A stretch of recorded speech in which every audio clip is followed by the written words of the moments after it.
There we go.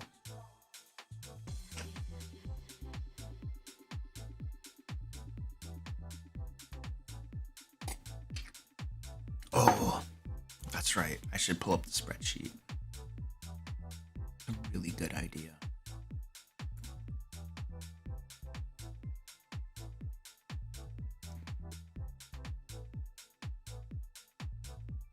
Oh, hello, Penguin Butt. What's going on?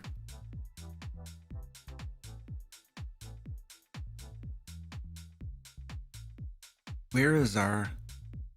There it is.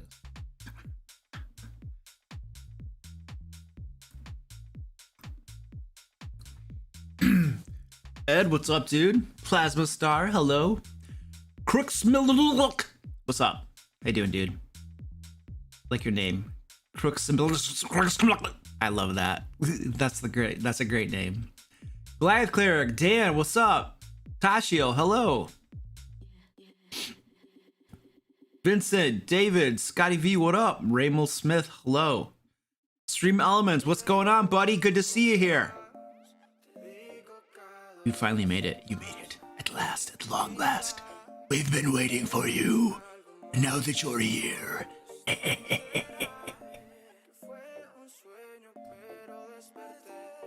Ralph, what's up, dude? Hola, ¿qué onda? Bad hombres. Raider, what's up? Rob Clark, the old DM, hello.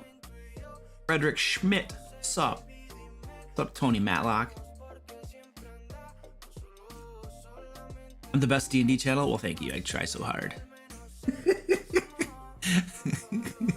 Half of my videos are me screwing around. My last video was me screwing around.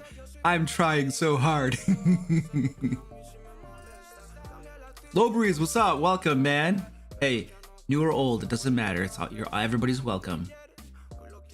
Vitor, what's up? Conqueror of cheap tricks. Conjurer of cheap tricks. Oh, that's awesome. Nice. Mike Gold, what's up, dude? Dreams Gone, what's up? Happy to hear you like the channel, dude. K-Lock, what's up, dude? Pickle, what up? Welcome. What's up? Australia. Okay, well, that explains why I can't pronounce your name. It must be written in Australian or something. All right, that's fair. That's fair. I'm not an educated man. Ubelkite, what up? You've been binging on like 30 of my videos? Wow, dude. That's crazy. Mayonnaise! Wait. Hold on, I think I just said your name wrong. Mayonnaisium? I'm sorry. I'm calling you mayonnaise. I apologize. It's just too close. I have pronunciation problems. Luis Felipe, what's up, dude? How you doing, buddy? Archie, hello. Elusive Hobo, what up? Brent, what's up, dude?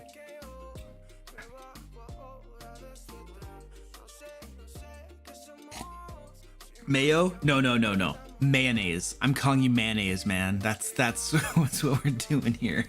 That's the best name ever, man. That's the perfect nickname. People just call you mayonnaise. Yo, mayonnaise, what's up, dude? Hey, what's going on? James, what's up, dude?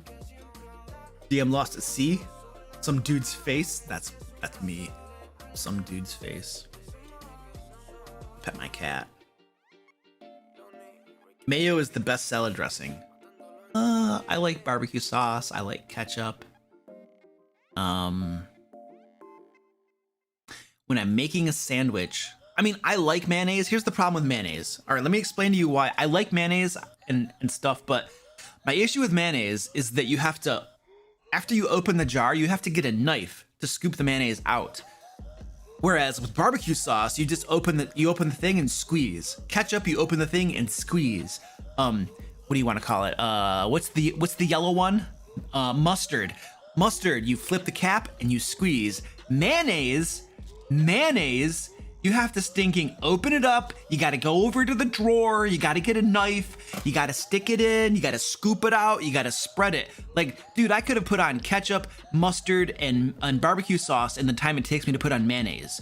You see the problem with mayonnaise? This is why if they were to fix that problem, mayonnaise sales would go up. All right. That's the way that would work. I could revolutionize mayonnaise sales if people would just listen to me, but nobody listens to me. Need squeeze bottle mayonnaise. That's what we need. James, what's up, dude? Loved my skit as the Dungeon Dudes. Cool. I'm actor. Any plans on doing any prominent YouTubers? Yes. Every month there shall be new fodder thrown into the cannon. Yeah. October 26th is the next one. It's basically the last Tuesday video of every month will be another one. Yeah, it's good stuff. Maybe it was better than Miracle Whip. You know, I like them both. Thunder of the Storm King. It's half campaign, half world setting. Like, there's a whole chapter in there that's basically like a world set campaign setting. It's not even a module. It's just like, hey, we're gonna give you a couple paragraphs on like 100 different cities. Good luck making a game with that. Oh, that's a campaign setting. That's not even a module, folks. Okay. I haven't actually read it or played it, so I can't. I skimmed through it and I saw that and I was like, huh, this would be a very nice campaign setting in the Savage North in a Forgotten Realms campaign setting. I don't know if it's a module, but okay. It's one of those things where they're just putting like random stuff in books, you know? It's half monster manual, half lore, you know? Lore on monsters is great, but when you go into lore on elves and dwarves and gnomes, that's like, could we put that into a different book and just give me more monsters? All right, we should start the stream.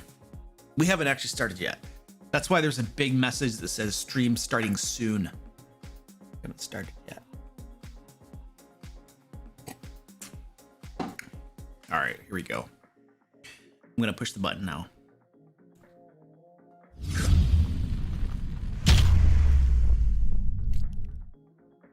I push the button. Hello, I am Luke. Tonight is a live stream. That's all I got. That's my intro, folks. We're hanging out. I'm answering questions. We're chilling. It's Friday night. I feel a little bit goofy tonight. So, you know, tonight might be a little weird. I see all bunch of red questions in the sheet. You're like, my moderators are tempting me to answer those questions. Wow. You need to have it in like bright lights. Get my attention more. Okay, so yeah, throw questions in the chat. You know, hashtag question, all caps. And I'll answer questions and stuff. I am sleazy, so super chats, get your questions to the beginning of the line. If you throw money at me, I feel morally obligated to answer your questions sooner and not make you wait. Just throwing that out there. All of your money we put to good use. I will buy cat toys and jet skis. I don't know. I don't have a jet ski. I don't even go to the lake. We don't even go to the lake. You know what? We're gonna make a new goal. Get me a jet ski. I told you I was feeling weird tonight. Okay, so let's hit some sleazy plugs, and then we're gonna get into it. The first thing is today is the last day that you can buy passes to LairCon 2021. If you don't know what LairCon 2021 is, you haven't been watching my videos on my channel. Basically, we have a convention going on next week down in Texas. There's a link right there. Thank you. I hope that pops up. I hope Stream Elements does its work and throws that link up there. Yeah, somebody yell at me if it doesn't. Basically, there it is. Beautiful, beautiful, beautiful, beautiful. Today's the last day to buy passes. It's next Friday, Saturday, and Sunday. I will be there. Many members of the DM Lair team will be there. We'll be running games. There's still some slots open for the premium games where you can run with my crew. And there's a couple spots open for a game where you play with me, the VIP passes. So jump in on that. Tonight's the last night. Ticket sales will close tomorrow. I'm literally going in there and closing them down. So that's it. Yeah, so it's gonna be pretty cool. We're gonna play some D&D and stuff. We got panels. We got different folks coming in. I just heard from Alan from the Dungeon Coach channel, and he said he might be there. He might be there. He lives in Texas, so like I've been telling him, I'm like, dude, what are you doing, man? Come on, drive over here. Come on, we can TPK some people together. So anyway, he might be there. We'll see. No promises. So come on, come fun. It's good. It's very, very fun. All right, next thing, I got cats. My cats want their treats. Next thing we're gonna do is I am currently trying to raise money for, hold on a second, boys. Here we go. My cats are climbing all over me. Like, they don't understand that I'm trying to run a stream here. Look at her. You can see her head. She's pawing at me. What's up, mommy? she wants me to pet her. I'm like, I'm trying to work, and she's like, I don't care. I want my kisses. This is Mommy 1. That's her name. She has no other name. We have a Mommy 2, which is why we have a Mommy 1 and a Mommy 2. Oh, okay, whatever. Anyway, I'm trying to raise money for the Boys and Girls Club of Lansing.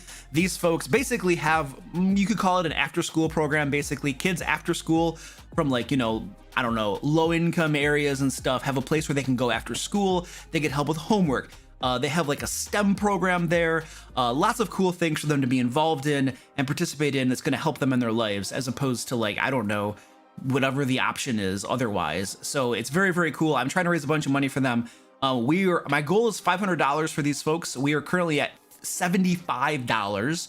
And so everything you donate, once we get to 500, I'm going to throw a bunch of money at these people. The last charity we donated to was the Humane Society, the Capital Area Humane Society, close to where I live here.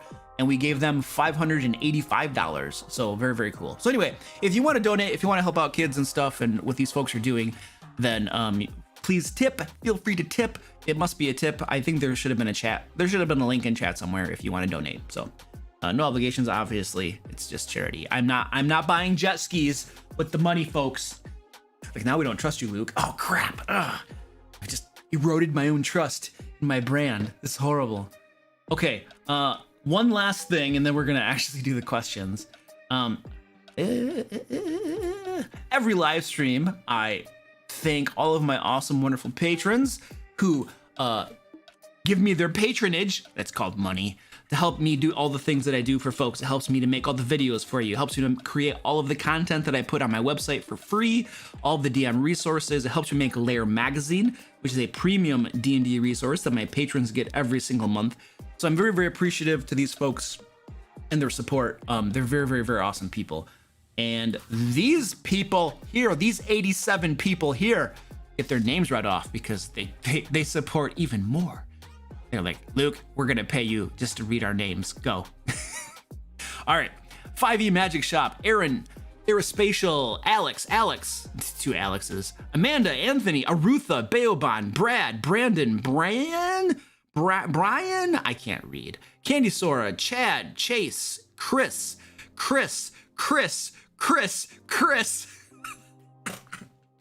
Cody B, Connor, Contrary Gravy, Dalius, David, DJ Assassin, Dragon Demon, Drexus, Dresna, Dylan, Ed, R, Edward, L, Endorian72, Ericos, Fallon, Frank C, Gary, Goliath Cleric, Heretic, Hydra Slayer, Illspawn, Izzy T, Jacob S, Jake L, James L, Jessica J, Joshin B, Joel L, John N, Jonathan S, Jorel, Joe, Josue B, Joseph H, Josh G, Joshua G, Josue S, Justin N, Kale S, KL, Ken S, Kevin F, Kevin P, Kazadis, Kirby, Kyle M, Kiriako, Labraworks, Leopold X92, Lodwick B, Lord Kemiak, Lori S, Lost to Real Life, Maelstrom, Michael C, Michael H, Mr. Lin Canoe, Mr. T, Mumbles Not a Bard, Owen D, Patrick A, Paul B, Paul R, Paul Y, Penguin Butt, Pierre P, published author, Rachel S, Radiance Guardians, Ramsey M, Rasilic Race W, Rebecca K, Rainer C, Rob B, Ron H, I didn't know if that was an N or a B there, Ryan G, maybe a C. I don't know my vision. I need to take a vision test apparently.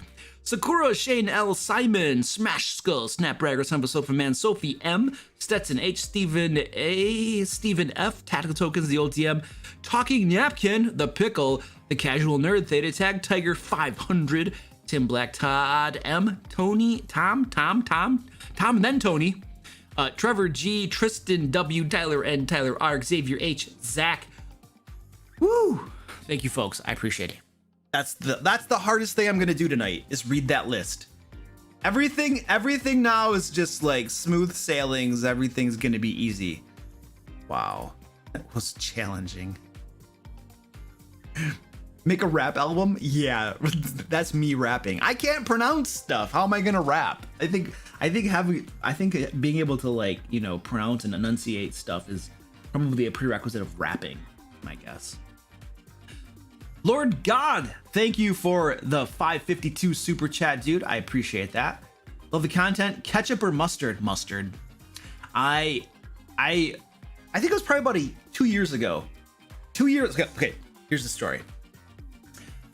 Throughout most of my life, I would say, okay, let's just say all of my life, the only type of mustard I have ever had was just the normal mustard, the very cheap mustard, you know, that is common. I haven't had any specialty mustards, the spicy brown mustard, all that kind of stuff. I'd never had any of that. And then it was about 2 years ago or so. It was before the pandemic, about 2 years ago. I went over to a friend's house to play Magic. I think it was Cody. Cody is his name. And sometimes he comes around here. Anyway, Cody, I went over to your house with John and some other people to play Magic. And you had some like bratwursts or something. And then the only topping, I think, was like this spicy brown mustard. And I was like, oh man. So I was like, whatever. I put it on there. Holy crap. It was amazing. Like it was like, my eyes were open. I'm like, spicy brown mustard. This stuff is amazing. Holy crap. So now I love spicy brown mustard. And I don't really eat a lot of sandwiches, like hardly ever. But whenever I do, I put spicy brown mustard on it. So yeah, there you go. There's my mustard story, dude. I'm not a very cultured person. I wasn't aware of that mustard until, 2 years ago. Every stream becomes a food stream. Hey, just look at the fans. They want the food.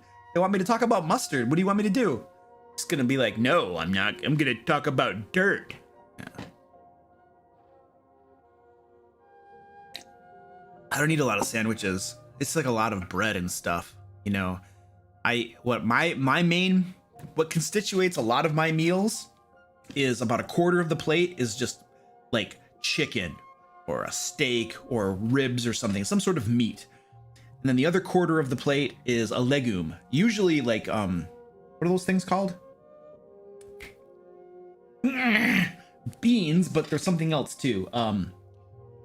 What are those things called? Lentils. I eat crap tons of lentils and beans, so that's like a quarter of the plate. And then the other half of the Squeaky, I swear, keep biting me. He's just down here biting me.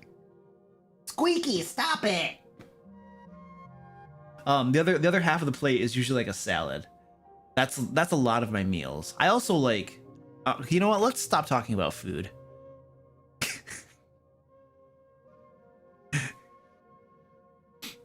I have that for breakfast. Oh, it's so delicious.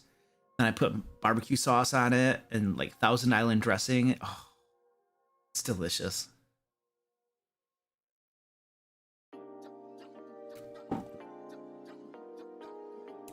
All right, let's do the question stuff.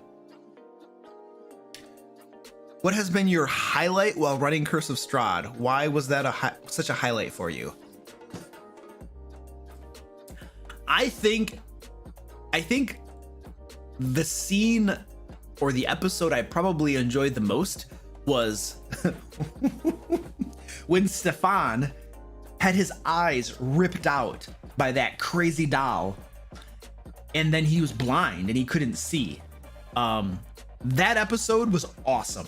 Amazingly awesome. I loved that. And then they had to figure out, and this is where you're like, I didn't plan for that. I didn't know the doll was actually going to be able to rip his eyes out. I didn't know it would succeed. And afterwards I'm like, this dude's blind, he's a spellcaster, he's pretty much useless now. And the party's like trying to decide what they're going to do to like help Stefan see again, because right now he's like dead weight. He can't do anything as a spellcaster, because you know, if you can't see as a spellcaster, you're screwed. So at that point, the players were like, well, what are we gonna do? We can go ask the bishop for help. He's insane. He owes us one, but he's insane. What else? We can go to like, they had some other places they were brainstorming about what they could possibly, maybe a priest. We could find a priest, you know, that could heal him. And I don't know why they think that, because every priest they've run into in Barovia has been super weak. So I don't know why they think that there's suddenly going to be some like crazy powerful priest just walking around ready to heal them and do regeneration on the guys. It's got 8th level spell or something on his eyes. So I don't know why they sometimes think they're going to find a priest to heal him. It's almost like either they're hoping that's a possibility, or they're like, well, Luke maimed us, so would Luke not also put a solution in the game? No, not necessarily. So I don't know why they sometimes think that. But anyway, what they decided to do, there was a group of 3. There was an old lady who was selling meat pies, pastries, dream pastries to little children, or to the parents and stuff of children. And for some reason they thought that this kind old lady was a hag and stuff, and so they didn't like her. But I don't know why they got that impression. Yeah. Anyway, so they were like, well, we could go talk to her. Maybe she could help Stefan get his eyes back. And so that's what they did. They went and talked to the hag at the windmill. Found out that there were more than one hag. I mean, I only ever described them as old ladies. You know, I mean, obviously they were pretty evil and doing bad things, but my players are like, oh, they're hags. Anyway, so they go back there, and the idea is somehow to get the old lady, Morgantha, to restore Stefan's eyesight. And so I'm like, okay, let's roll with this. Let's see if we can come up with something. And so at the end of the day, Stefan ends up making a deal with Morgantha whereby she restores his sight, but there's like strings attached, like bad strings attached. And I was like having a really good night with just like describing things well, where things were kind of flowing. You know, when you're in like the flow, you're in the zone, and like everything is just working really well. And so like I was describing like the whole scene about the ritual she was performing when she literally ripped her own eyes out and put them in Stefan, and then Stefan could see again. And I described it, and I was just doing, I liked it because I felt like I did a really good job of describing stuff that night. And sometimes you're in the zone, sometimes it's kind of so-so, you know, you have good nights and bad nights. So I liked it for that reason. I like the whole, I like the whole thing too, whereby something totally unpredictable happened in the game. Stefan couldn't see, and the players had to figure out how to solve that and go forward. And they came up with a crazy idea that worked with heavy strings attached. And so now Stefan has some serious things going on in his life that are not good. He essentially has made like a blood pact with, like, you know, a hag. So that was cool. That was a really cool, that whole little situation was cool. It wasn't planned, and no idea it was gonna go there. And when they were deciding what to do and they decided to go to the hags to like get his sight back, I didn't plan any of that. So you just kind of like, you're kind of going on the seat of your pants, feeling things out as you go. And I think it turned out really cool at the end of the day. So that's probably my highlight from Curse of Strahd, my opinion.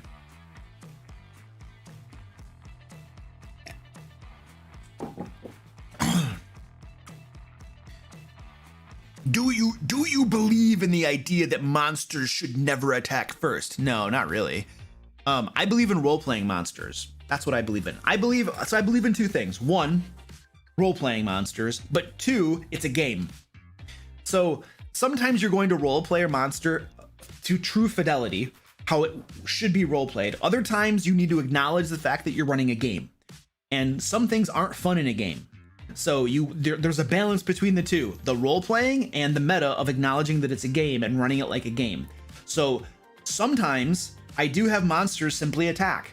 When I feel it makes sense to do so, they just attack. They attack you. Because why? Because that's realistic, right? But if it always happens, then you have a lame, boring game where the monsters always attack and there's never any opportunity for resolving an encounter in any other way. So my preference is, when it makes sense, and sometimes when it doesn't, and I feel like I just need to acknowledge the fact that it's a game and just have it run that way. But anyway, when it makes sense, I try to not have monsters attack first.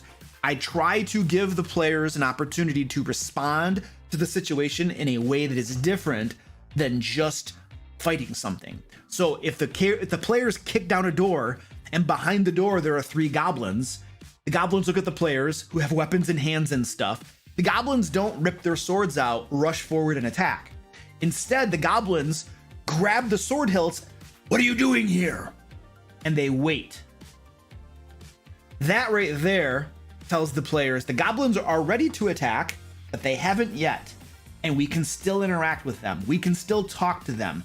We might come up with some sort of excuse why we're here. Oh yeah, your boss, he sent for us because there's some nasty things down in your dungeon that need dealing with, and he didn't want to send all of you guys to your deaths. So we're here, we're gonna clean up the vermin, and you show us the way to your boss. You know, it probably won't work, because in my opinion, like, I think big bad bosses are probably gonna tell all of their minions, hey, you know, it's a thing. It just happens to be a thing where adventurers are gonna kick down doors, and then they're gonna come up with really weird excuses to have you take them directly to me so that they don't have to fight all of you. Like, this is gonna happen, right? Like, this is every morning they have like a big bad guy get together, and the boss gets up on a dais and he's talking to them and he's like, okay, remember guys, if anybody kicks down the doors, if you ever find any people here that are intruding and they tell you to take them directly to me, remember, they're lying to you. Remember, it's a ruse. Attack them, or make them give all your weapons to them and take the staff away from the wizard and turn out their pockets, you know, like, make sure, you know, it's like this is like a team huddle every morning where the bad guys have to explain to the goblins, don't be morons, right? Because this happens all the time, trust me. So I'm going on a weird tangent. Anyway, my point is, give the players an opportunity to resolve an encounter through a means besides just combat. If they do end up attacking, they do end up attacking. Now, what you sometimes have happening, though, of course, is the goblins won't attack first, right? They'll just be ready to attack, and then the players will be like, blah, blah, blah, blah, blah, blah, blah, blah, blah, blah, blah, blah. And then one player is like, I cast Fireball. And then that player will be like, well, you know, do I get a free attack on them because they were just standing there waiting? Does my spell go off before they can do anything? It's like, no, they were aware of your presence. It doesn't work that way, dude. It doesn't work that way. So that's the only downside to that. That's come up several times, and players will be like, whoa, do we get to it? No, it doesn't work that way. If they're aware of your presence, you don't get free attacks on them. Like, the only way you get it, they're surprised is if they are not aware of your presence at all, and then you attack them. But since you're all standing there having a conversation, they are aware of your presence. They are not going to be surprised. You don't get a free round to attack them just because you declared you were going to attack first. It doesn't work that way. So that's the only thing that I've routinely had come up, is that players will ask about that. And I'm just like, no, it doesn't work that way, dude. Okay. Answered.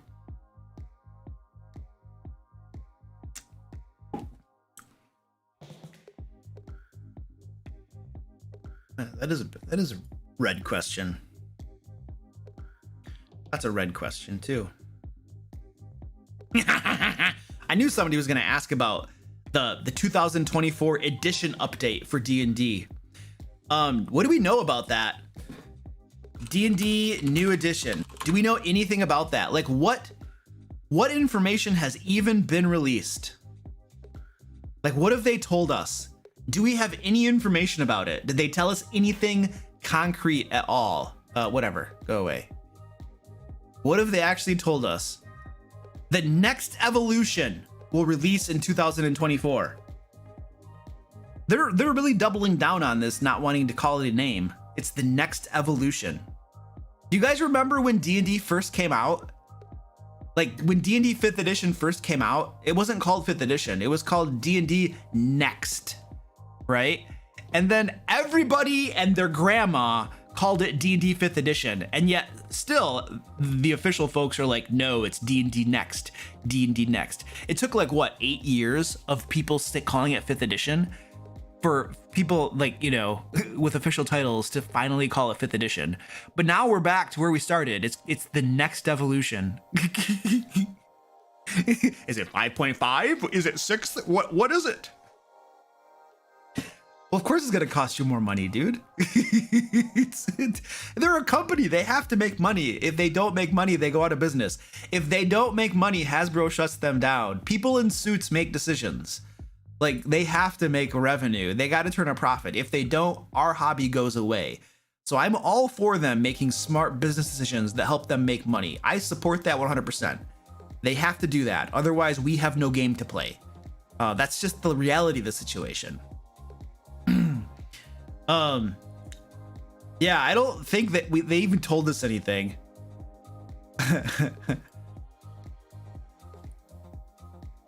There's no guarantee of a 6th edition. The upcoming new release will include new versions of Dungeons & Dragons core rulebooks, such as the Dungeon Master's Guide and the Player's Handbook, and will be the next evolution of the game. Now, I did hear, though, that it's supposed to be backwards compatible. Like, it's supposed to, the new stuff they come out with is still supposed to work with the current 5th edition rule set. So that to me kind of says 5.5. That's what I would say about that. If it were a 6th edition, it wouldn't be backwards compatible. It's a tease. It's a tease. They didn't really give us any information because they want us to speculate. They want people to be like, oh, what is it? What is it? And then everybody's making videos. Every YouTuber and their mom is like, let's make a video about 5.5. And then everybody's watching the YouTube videos about 5.5 and 6th edition. Like, those videos are already coming out and they'll come out next week. They'll be all over the place. You know, let's get some people like speculating and raising up the hype and stuff, and then they're gonna be like, well, you didn't tell us anything, tell us more, and then Wizards is gonna, like, you know, leak out a little bit more, you know. I mean, it's, yeah, you get people hyped.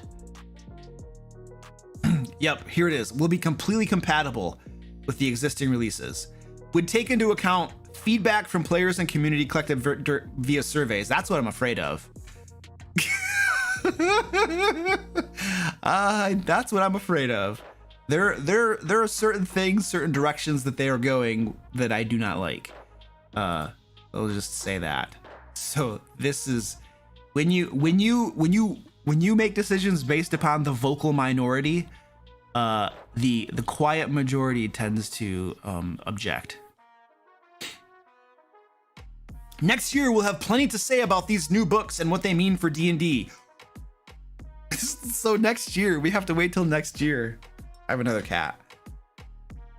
So they haven't really said anything. Oh, what's the difference between each? Oh, that's okay. Okay, whatever. That's it, ladies and gentlemen. I mean, I don't think anything more than that has been said. I watched one video, and there was no more information besides that said. I haven't watched any other videos about the announcement, so I don't think we know anything more. Yeah, that's pretty much it. 5.5 is subscription based. Gear comes from loot boxes. Oh, I hate loot boxes. I hate loot boxes. Oh my gosh. The ones where you don't know what you're getting, it's just a random contents. I hate that garbage. Now, some people like it. My buddy Joe loves the miniatures that come in the boxes, and you don't know which miniatures you're gonna get because he doesn't know what miniatures he wants. So he just buys the boxes and he gets a surprise, and he likes that. So I know there are people that do like that, but that's not for me. I want to know what I'm buying. Next year we'll have plenty to say. Well, lots of publishers can say that. I know. I'm like, you guys. In 2002, what is it? 2022, I'm gonna be doing a Kickstarter. I'm gonna have more to say in January. That's like, you guys, I'm gonna revolutionize my YouTube channel. I'm gonna start doing completely different videos. It's gonna be amazing. I'll have more to say in a couple years, but just wait.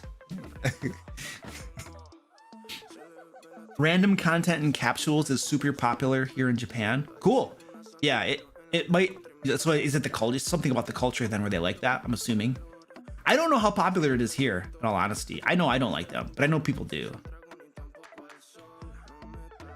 No, I don't read homebrew stuff. I don't review homebrew stuff for folks. I just can't do that. Sorry. You could probably go to my Discord and put it in the homebrew area there, and there might be other people there that'll be willing to look at some stuff, but I can't do that. Sorry. All right, let's go back to the sheet. All right, I answered that question. Those are my thoughts on the 2024 update. What are you gonna think? There's nothing to think. We weren't told anything. Thoughts on D&D 5.5 and Fizbane's Treasures finally giving us a book similar to the Dragamonomicon. I don't have Fizbane's Treasures. Has Fizbane's Treasures been released yet? Has that come out yet? Is that in the future? They're releasing so many books now, I can't keep track of things. I'm just like, oh, well, I don't know. I don't know what's coming out. There's too many books. I think that was pretty much a similar question. It's in the future? Okay. All right, cool. I think I had 2 books on pre-order at my local game shop. If there's an alternate cover, I get the alternate cover. One was the Witchlight thingy or whatever, the Fae thing. And then I think Fizzbangs was the other one that I had on pre-order. And then the Witchlight Fae thingy has been in for like a week. I have to go get it at some point, but I have to drive there, and that's stupid. so I don't know when I'm gonna pick it up. I should actually email the guy. Can you ship it to me? I'll pay you to ship it to me so I don't have to drive to your game shop.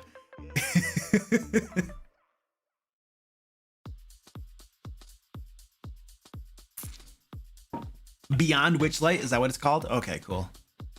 Nice. Oh my goodness, cats. Oh yeah, I have to plug LairCon. Today is the last day to buy tickets to LairCon. So if you guys want to come hang out and play D&D with me and other folks, tonight's the last night. Mods will drop a link in chat for you if you want to check out the details on that. But today is the last day to get your tickets. I gotta do frequent sleazy plugs on that tonight. I apologize. It's my job. How to deal with one player rolling better stats than the rest of the party? Well, you know what? You chose your poison when you had them roll stats. Dude, that's literally what's gonna happen. It's what's gonna happen. If you have your players roll stats, it will happen that like 3 of them have like pretty decent rolls. They're okay-ish. One of them gets screwed and wants to throw his book at your face. And then the 5th one has amazing stats. He's got like 2 18s, a 17, and a 16. And he's like, woo! And all the other players are like, we hate you. You suck. Give me your dice. I'm going to melt them in the oven. So like you chose your poison. When you decided to have them roll for stats, that's exactly what was going to happen. So like in my brain, when I make decisions like that and I know what the outcome is going to be, like, I don't know, you have to accept the fact that that's going to happen. Okay, so now what do we do? So what do I do when somebody rolls higher stats than somebody else? Nothing. Nothing. Why would you need to do anything? There's no reason to do anything at all. They have a powerful character. They have really good stats and stuff. Okay, la-di-da. It doesn't matter to me. It doesn't matter to me. The way that I design my game and design my encounters is based upon the group, what the group is able to do. So if they have one character that's a little bit more powerful than the other ones, then the group is a little bit more powerful. I might adjust my adventures and adjust my encounters a little bit to account for that, sure. But I'm not going to do specific things in response to one player's PC that has a little bit higher stats. I'm not going to single them out, and you could say punish them kind of in a way for doing that. I'm not. It's just if I need to adjust the game as a whole, I will. but I'm not gonna do anything that singles out that one player because they got lucky on the dice rolls. It's not their fault. It's literally my fault because I, as the dungeon master, decided how we were gonna determine starting ability scores by rolling dice. And so if I decide that, and then somebody gets lucky and has really good rolls, and then I punish that person or do something about it, well then I'm punishing them for a decision I made. Like, that's backwards. So no.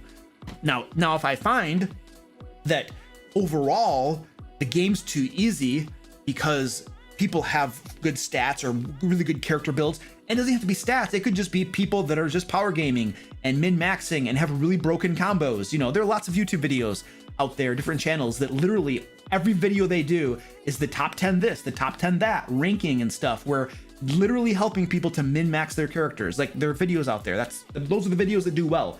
And so there's lots of those out there. And so people build characters around those things. And so you don't have to, it has to be stats. It could be anything. It could be those type of things, just building your character. If you find overall that the game is too easy, you know, and the players need more challenge, well, then you bump things up, you beef things up a little bit, you know. But it could be for any number of reasons. Or the players could just be really good at tactics. They could make really good decisions, and that helps them to do far better, you know. I don't think I finished your question. I'm having trouble balancing encounters. I did not finish your question. I gave you an answer. I didn't even read your question. I'm a bad person. I'm having trouble balancing encounters to challenge the whole party when one player is more powerful. I don't understand. I don't know how to answer your question because I've never run into that problem. I've never run into that problem. I've had players that had really powerful characters, and then alongside players who had really weak characters. And I've never had a problem with encounters that didn't challenge the whole party. Because they fight as a team. They work together as a team. Everybody's literally working together as a team in every single encounter. Now, is Meridon dealing out over 50 points of damage every round? Yes, he sure is. Is Stefan hardly doing a lot of damage at all at most times? Yeah, he doesn't do a lot of damage. Right? So you have one character who's just slaughtering things, and the other one who's like, you know, he's contributing, but he's not a power build, so he just can't do a lot of damage. But it's never been an issue for me. I just run the game. So I don't really know how to answer that because I've never encountered that problem before. So yeah, sorry, I'm a bad person. Okay, we're just gonna move on. Sorry, David. I'm bad. Minotaur of Malice, thank you for the $9.99 super chat, dude. I appreciate that. oh, and Minotaur of Malice, thank you for the $4.99 follow-up. He's like, oh, I'm gonna super chat him a question. Oh crap, I forgot the question. All right. We're gonna super chat him the question again. Dude, thanks, man. I appreciate it. I'm poking fun at you, but you're cool, dude. I like you. He says, brain went bonk and sent money without message. Yeah, I saw that. Howdy. Any tips for planning a rotating DM style campaign? Yeah. So I'll tell you what I've done before that seemed to work. And I'll tell you about something somebody else told me that their group does that I think is amazing. So yeah, I got two answers for you. See, you gave me two super chats. I give you two answers. Am I not benevolent? Okay, so what I've done is I just talk to I literally will be like, hey guys, you know, what I'd kind of like to do is after I get done running this adventure here, I'd like for somebody else to DM like an adventure. And so we could all roll up new characters and they could DM an adventure, and then maybe we could swap back and forth. So you really just have a conversation with your players and be like, yo, does anybody else want to be a dungeon master and try things out? Maybe one or two people do. And then you just come up with some sort of rotation. I don't know. It's just talking with them and figuring out what people want to do. And so like for one adventure, maybe it lasts 3 game sessions. We're playing I'm the dungeon master and we play my game. For the next adventure, we rotate and somebody else is running their game and they run through an entire adventure. The key here is to run through complete adventures. Make sure you have closure on an adventure so that there's closure, there's an end to it, and then you go on to somebody else's little game and their adventure. Then when you come back to yours, you're not like in the middle of an adventure and people are like trying to remember what's going on. You want to play out an entire adventure before you rotate. I think that's a key to make sure that it's just gonna make things way smoother for you. And then you can rotate a little bit. So that's what I've kind of done a little bit before, when I felt like I either needed a break, wanted a break, or needed maybe some more time to prepare an adventure or something. But mostly it's because I wanted a break. And I also wanted to give my players an opportunity to be dungeon masters and run the game if they wanted to, because I know I've had players before who liked being dungeon masters and they liked the opportunity to run a game as well. And it was cool for me to just not have to prepare a game and just not do jack diddly squat and show up and play the game. So yeah, so that's one way to do it. The other way, I had a dude, what was his name? I had a dude that I was talking to a few times, and what his group did is they have 4 dungeon masters and they play every week. On the first week, 2 of the dungeon masters run games. For the first 4 hours, the first dungeon master is running their game, and then for the second 4 hours, the second dungeon master is running their game. So they play 2 games on a Saturday. It's an 8-hour block. The first 4 hours is from one dungeon master's game. The second 4 hours is from the second dungeon master's game. That's one Saturday. The next weekend, the next Saturday, the third dungeon master runs their game for 4 hours, and then the fourth dungeon master runs their game for 4 hours. So you literally have 4 dungeon masters that are rotating their game, and they play every single weekend for 8 hours. They play 2 games every weekend, right? And so the beautiful thing about this system is that the players get to play like every single weekend for a good chunk of time. There are 4 dungeon masters, so if you're a dungeon master, you're just running 1 game every other week.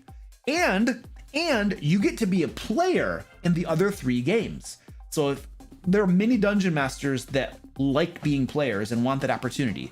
So the beautiful thing about this system is that it accommodates a whole bunch of different really cool things.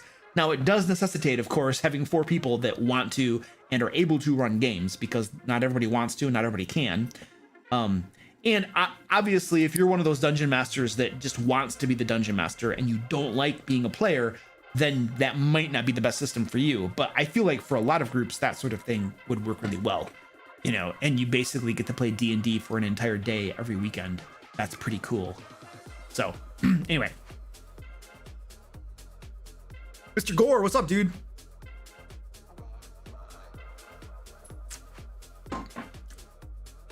Aaron Floyd, what's up, dude? What did he say? Is it wrong to take unused encounters from one adventure? Nope. And reuse them in the next one? Nope. Rather than create brand new material? No! Reusing stuff you've already created, you have to do that. Like, well, you don't have to, but absolutely, man. If you created something that you thought was really, really cool, and for whatever reason it didn't get used, absolutely, use it in your next adventure. Reusing stuff is like the thing. Yes, a full day of D&D is beautiful.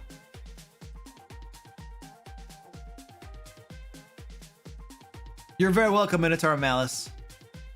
I gave you the 2 answers, right? Yeah, I gave you both. Okay, cool. How or where do most other players find groups online? Well, Low Breeze, I'll tell you where people find groups online.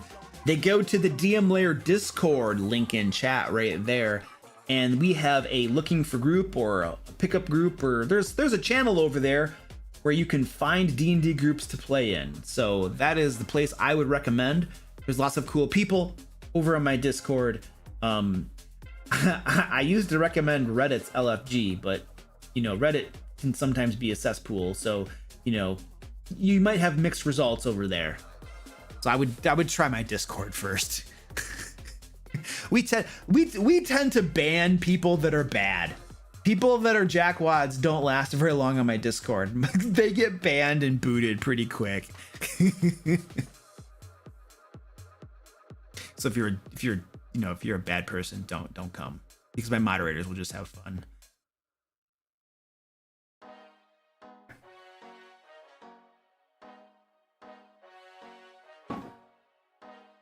I have a plot twist in mind that is fairly tragic, as my world is pretty dark at times. My players are constantly goofing off and making jokes. Do you think a scary twist would ruin the vibe? No. And let me tell you something too.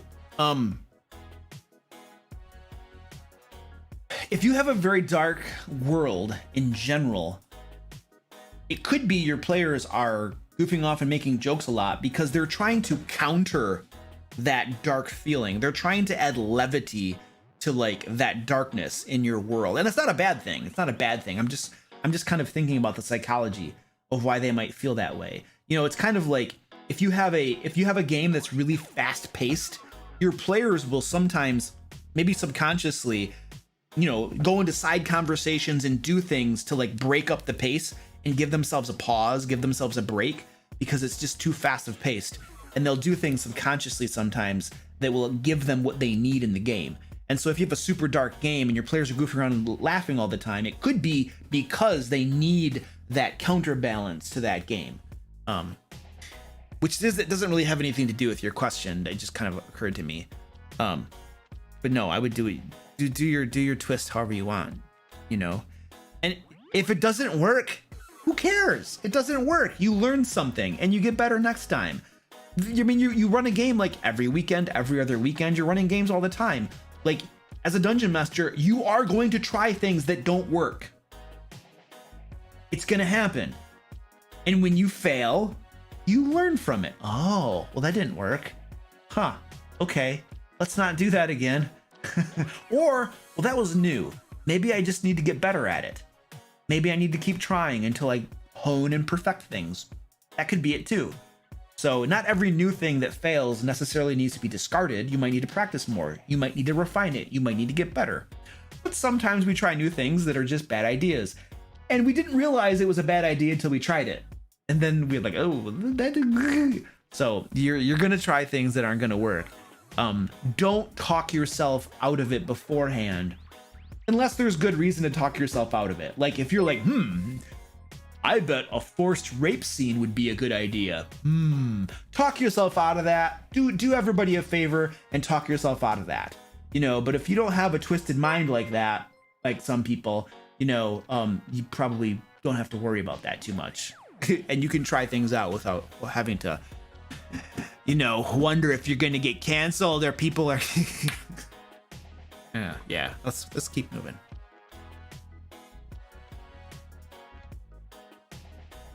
My group was miffed. They died in session 1 of the Avernus module.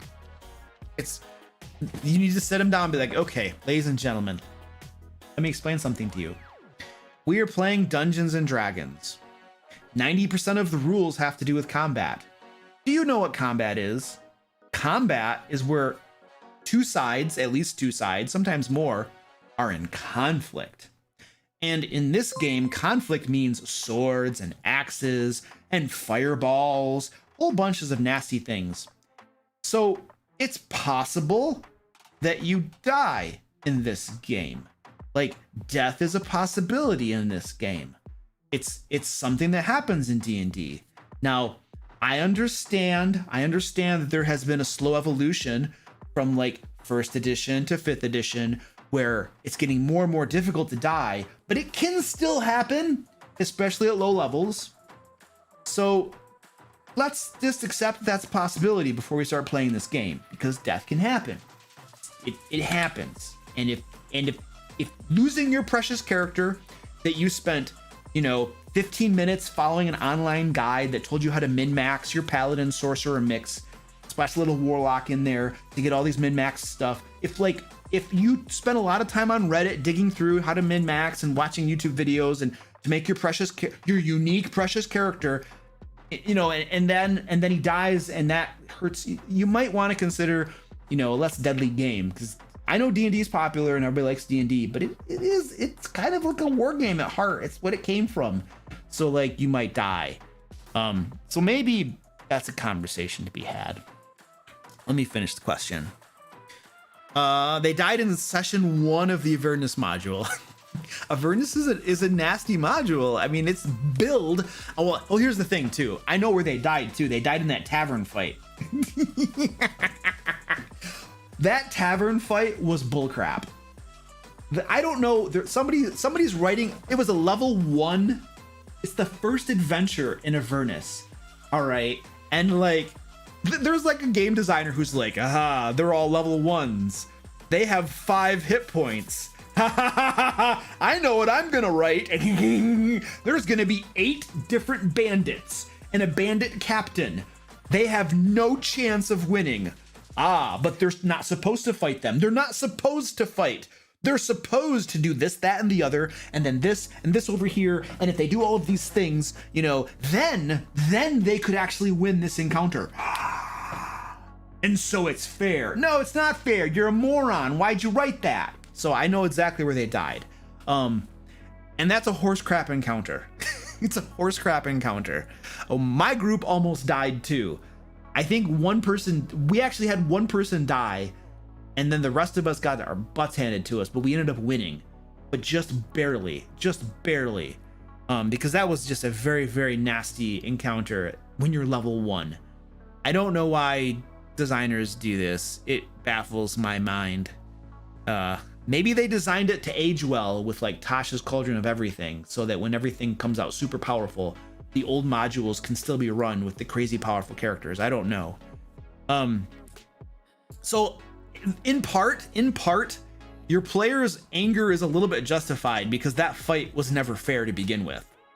But they don't know that. Well, they might. Actually, they might. They might, because they can see all the bad guys and they can do math, you know. It's such a bad encounter. Okay, so your players were miffed. They are a little bit justified. Not necessarily because of the Dungeon Master's fault. It's because the module writer people were like, I don't know. I don't know. It is a deadly fight, but they made zero plan and knew a bunch of pirates were on their way.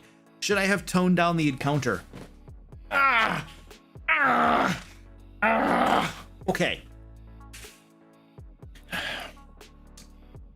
Possibly, because it's level 1.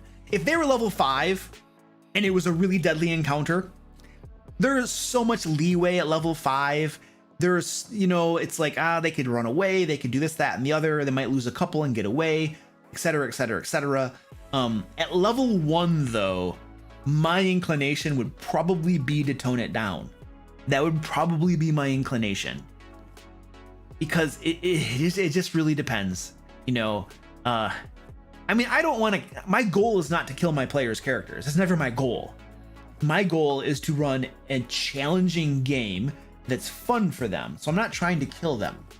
So I don't know. I personally might have toned that encounter down a little bit because it was kind of a bullcrap encounter. And there were certain assumptions made that there's no guarantee the party's going to do certain things. But just because I might have done something doesn't mean that you should have done something. If your players had information about a bunch of pirates coming and they did nothing to prepare for the battle, and then they got TPK'd, well, maybe they should have thought about things more. But this is also kind of touches on a common assumption that many players make when they play this game. They come from the video game mindset. When you're playing video games, everything in a video game that you come across is usually winnable. The video games are designed to be winnable. If you do the right things and push the right buttons and stuff like that, you're probably going to win. And so we bring this mentality sometimes to Dungeons and Dragons and role-playing games, and we say, hey, everything's winnable.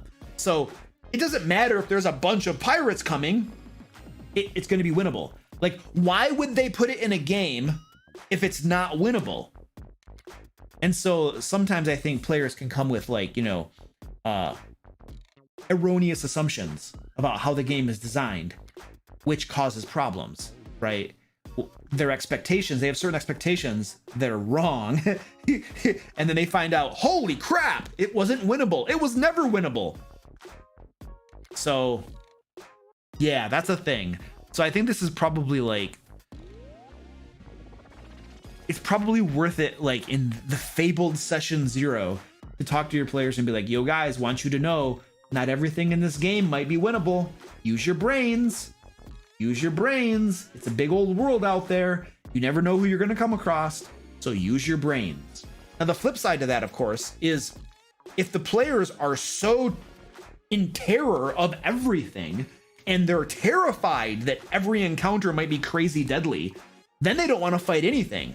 Then they're always running away. Then they're always trying to talk their way out of things. And then they never want to fight. And that brings you back to the way like first edition, the earlier editions were played, where if you got into a fight, you could easily die. Some of you are probably going to die. And so you tried to avoid fights all the time. So it begs the question of what kind of game do you want to play?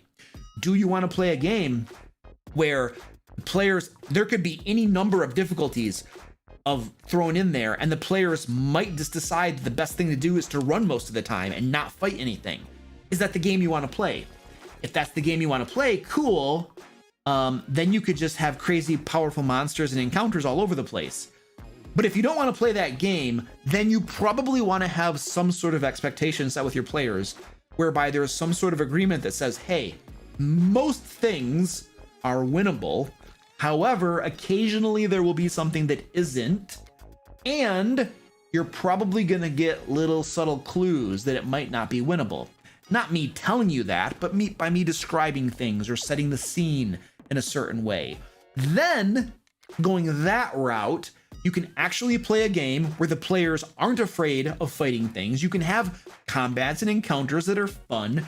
You don't have TPKs all the time. Your players aren't running from everything in the game world, but occasionally there is something pretty nasty that might challenge them, and they might have to run, or they might have to negotiate, or they might have to give the wizard up as a sacrifice to save their lives.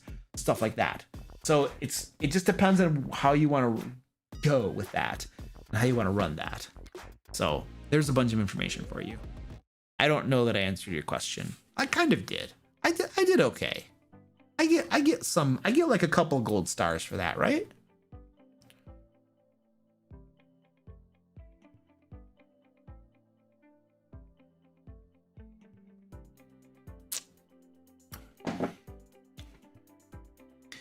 The moderators are having a side conversation in chat. Hey, get to work.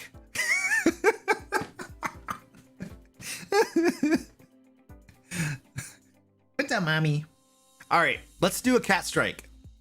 There's a super chat. Oh, I missed a super chat. Look at that. I was all talky, and I missed a super chat. Greco's Flowery. All right, $5 super chat. Thank you so much. My question is, my players don't always pay attention and it ruins the atmosphere. I bring the issue up and they say sorry but not change. Should I drop? Dude, that would annoy the crap out of me. What would Luke do? Dude, I do the stare of death, man. I totally do the stare of death. Like, there's a time in the game where side conversations aren't really a problem. You could have like these two over here talking about something while you're resolving something with a different player, but what you're resolving over here doesn't really impact them, and if they don't hear it all, it's not that big of a deal. So it's like, okay, whatever, you guys have your side conversation, that's cool. But when I am communicating something, a scene or something, whatever happens to be to the players, that they need to know, they need to listen to, if in that case there is a side conversation going, I stop what I'm doing and I give the two players who are talking the stare of death. It's the cold, hard, 1,000-yard stare or whatever that basically says, you guys are interrupting my game, shut up. It's the stare of death. I used to be a teacher. It's the stare of death. When the kid's talking, you give them the stare of death. They be quiet, and then you can keep on teaching. So it's the same sort of concept. So I give my players the stare of death, and that usually seems to work. You know, I don't know what your intimidation score is. You might need to get that up a little bit. What was your question though? That was a super chat.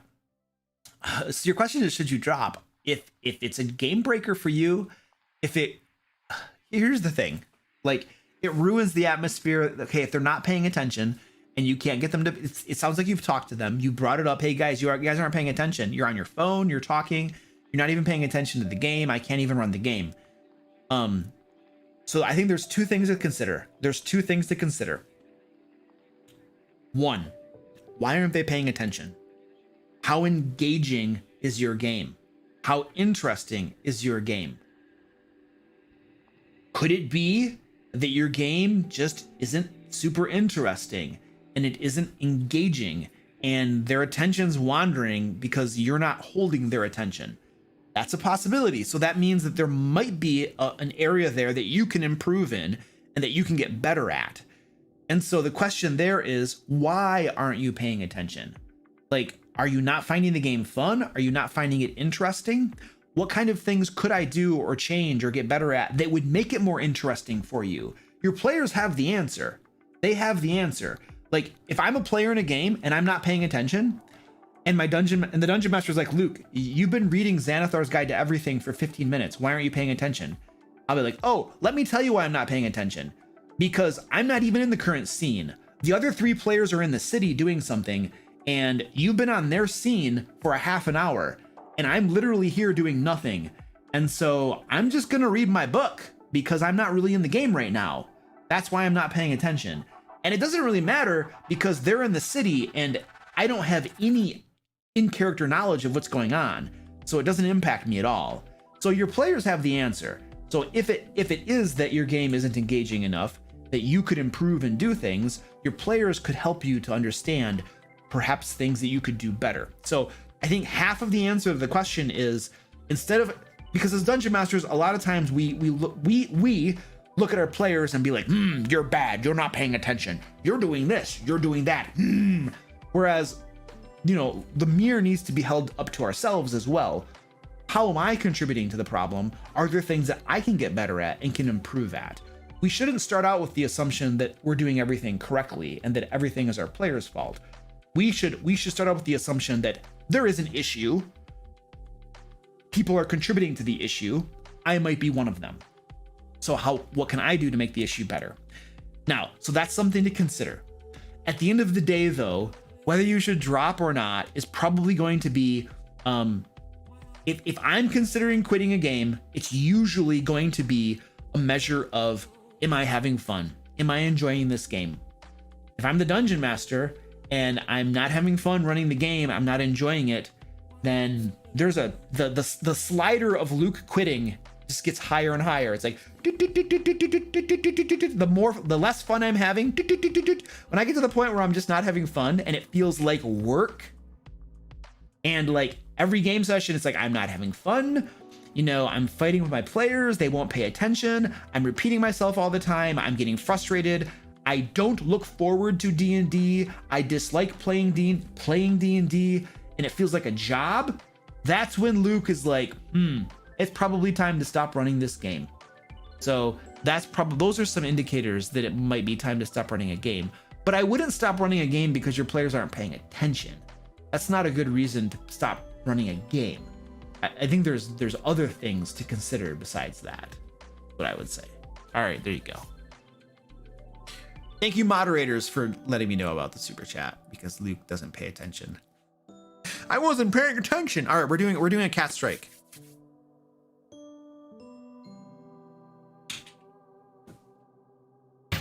Wait, wait. We're gonna do the cat. Yeah, the cat strike. All right, I was getting the wrong stuff out. This is the cat strike right here. We get to go to the kitty cat camera. The kitty cat camera. Woo! What's up, guys?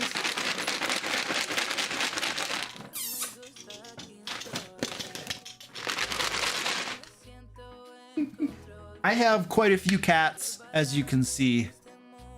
What? Don't whine at me. Being a big baby. All right, here we go. Are you guys ready for this? Oh yeah. Orange.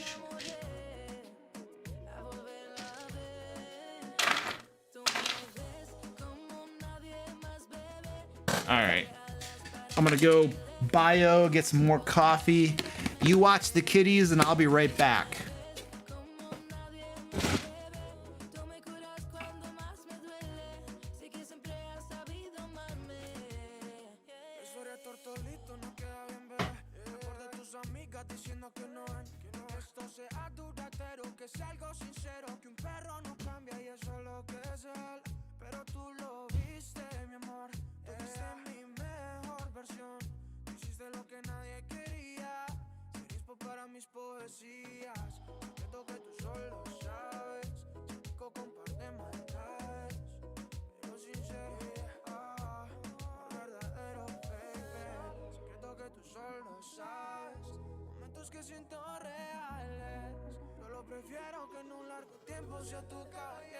Tú me ves como nadie más, bebé.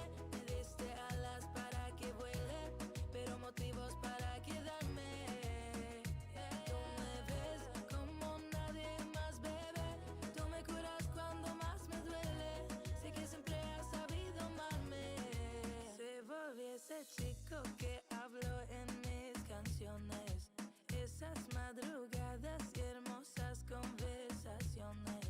Se volvió ese chico que quería ver otra vez. Y me enamoré a volverlo a ver. Tú me ves como nadie más, bebé. Me diste alas para que vuele, pero motivos para quedarme. Tú me ves como nadie más, bebé. Me diste alas para que vuele, pero motivos para quedarme. Oh, we got orange in the box. I'm gonna have a cookie. Look at this. I have a cookie. It's a maple leaf cookie. Check this out. Oh, hold on a second. See, this is why I have a coffee cam. So I can share important things with you. It's made with real maple syrup. It's a maple leaf cookie. I'm pretty sure it's from like Canada or something. Where's it from? Where's this thing from? Yes, you see? Look at how smart I am. Product of Canada. Product of Canada. I told you. It's got maple syrup in it. It's gonna be from Canada. That's where they have maple syrup. I don't really like maple syrup, but I like things made with maple syrup. But maple syrup itself, yeah, doesn't really do it for me. Keith, Keith's like, Luke, I remember you talking about this before. You don't like maple syrup. He knows my food preferences. Keith, how do you know my food preferences? I don't know. I have to like change my identity now.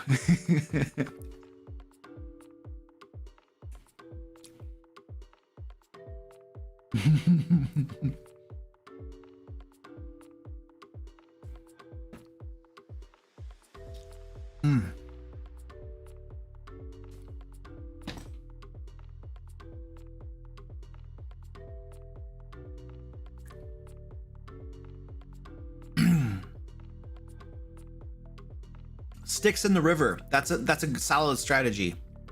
Prep the immediate area, prep where they said they're going next. And then everything else up you can make up on the fly. Yeah, that's a solid thing to do. I do that frequently in my Curse of Strahd game. I literally ask my players, hey guys, where do you think you're gonna go next? So I can prepare for it. I just ask them. I just ask them. I don't try to have like every single area in the module prepped at all times. That's insane. I ask them where they think they're gonna go. And I literally tell them so that I can prepare for it. They're not morons. They're intelligent adults. They understand that I have to prepare stuff from time to time.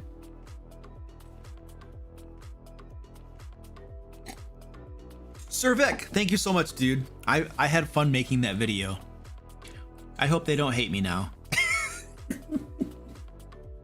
I hope they can take a good clean joke and be like, yeah, that guy, he's funny. I'd love for people to make fun of me too. Make fun of my stupid face and my dumb expressions. Make fun of the fact that I can't pronounce anything. There are so many things you can make fun of me about.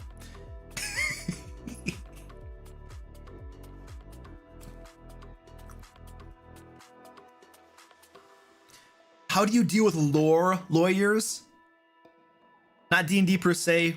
Player go actually according to Lucas art lore, you can't use a white lightsaber. Let's say they have a credible source supporting them. This is how I deal with lore lawyers. Guess what? This is my game world. I make the rules. I make the lore. If I want a lightsaber to be white, it's gonna be white. If I want the Tarask to be an intelligence 18 and a very nice fellow that you could have tea with, you know, tea and what are those things called? Scones or something? And you could just have a nice biscuit with your friend Tarask, then that's what's gonna happen. Like, my game ruled, I'm running this. I set the rules, I make the rules. This is how it works. If the fact that there's a white lightsaber in the world ruins the immersion for you, and that's a game breaker, and you gotta walk, well, then you're gonna have to walk. No, yeah, that's probably where I would come down on that. I run most of my games right now in the Forgotten Realms. So occasionally I'll have people be like, oh, well, in the Forgotten Realms, this, that, and the other, and I'll be like, well, let's pause right now. So like my Forgotten Realms is an iteration of the Forgotten Realms you've read about. So not everything that you've read about is true in my version, my iteration of the Forgotten Realms. I took the Forgotten Realms, I forked it, and now I'm running with something of my own. So what you think you know might not be true. Just keep that in mind.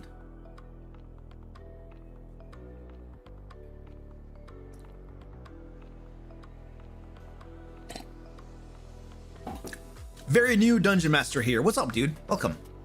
My friend and player in my game convinced me that his bag of holding was able to close a portal. I now know it can't. What's a good way of dealing with bad rulings? You're gonna make lots of bad rulings as a dungeon master. You're gonna make lots of decisions that in retrospect you're gonna be like, I made the wrong call. That was a bad idea. It's just gonna happen. How you deal with the bad rulings is you move on with your life.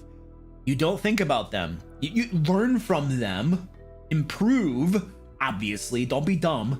Learn from mistakes and bad rulings, but don't hold them against yourself. Don't feel bad about it. It's going to happen.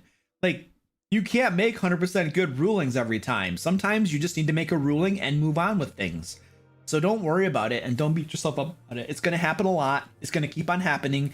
Even when you've been running games for a long, long time, you're still going to make bad rulings from time to time. It's going to happen. So just accept it. When it happens, learn from it and move on. And that's the best thing you can do.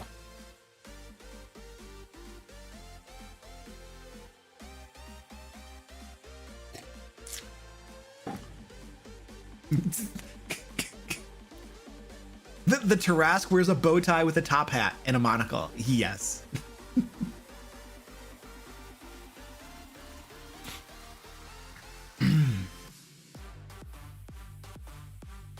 Holy crap balls! How could I run combat with several different monster stats? I have 16 different monsters I'm using in a single encounter. Andrew, my friend. What were you thinking? That's my best. What's that moron's name? The guy I just did the impression of? What's his name? Somebody can tell me. What's that guy's name? What were you thinking? Dr. Phil? Is it Dr. Phil? Yeah, Dr. Phil. What were you thinking? Okay. Yeah, dude, that's too many monsters in a combat. Don't do that. That's a bad idea. Very, very, very bad.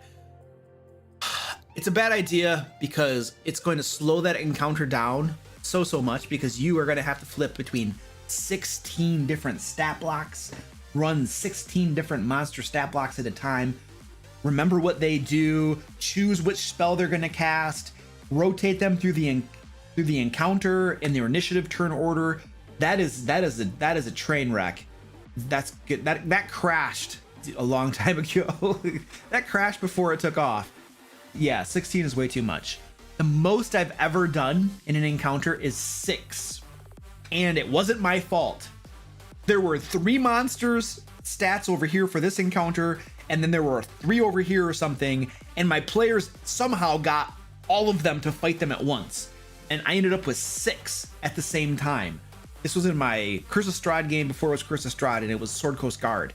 I had 6 of them, and I had what I usually do is I print out the stat blocks on little cards, and then I have those cards in front of me on the game table so I can quickly reference them.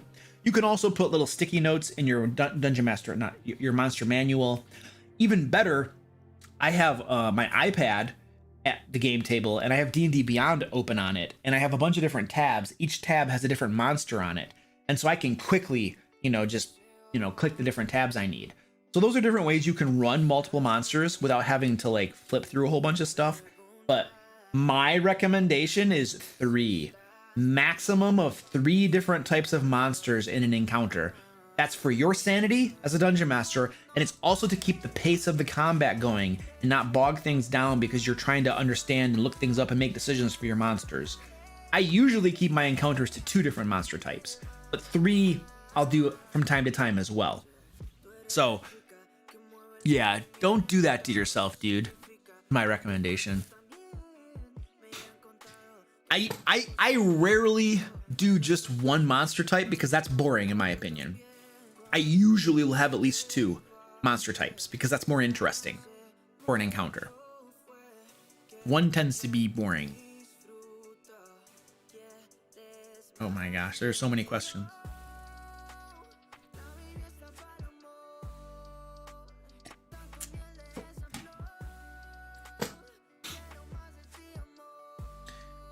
My players are saying they want more roleplay elements in combat other than illustrating their actions. Do you have any tips?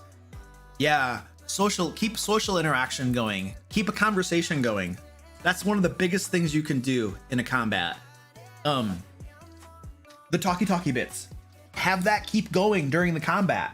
Your bad guys can still insult and talk to the players, and then you can give them brief moments to talk back. I do this all the time during my combats, all the time. My bad guy's attacking and he's talking to the characters, all the time. And then you have the combat going on. They can describe their actions. They can also talk back and forth to the bad guy in a limited way. You can't have a 5-minute dialogue going on in the middle of combat. So you got to keep it reasonable.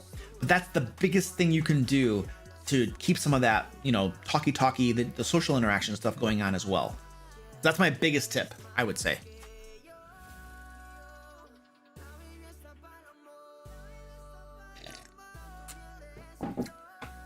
Currently, I only play with my family and sometimes they argue. How do I handle an argument at my D&D table when it's my parents arguing? Hard to tell them to just stop.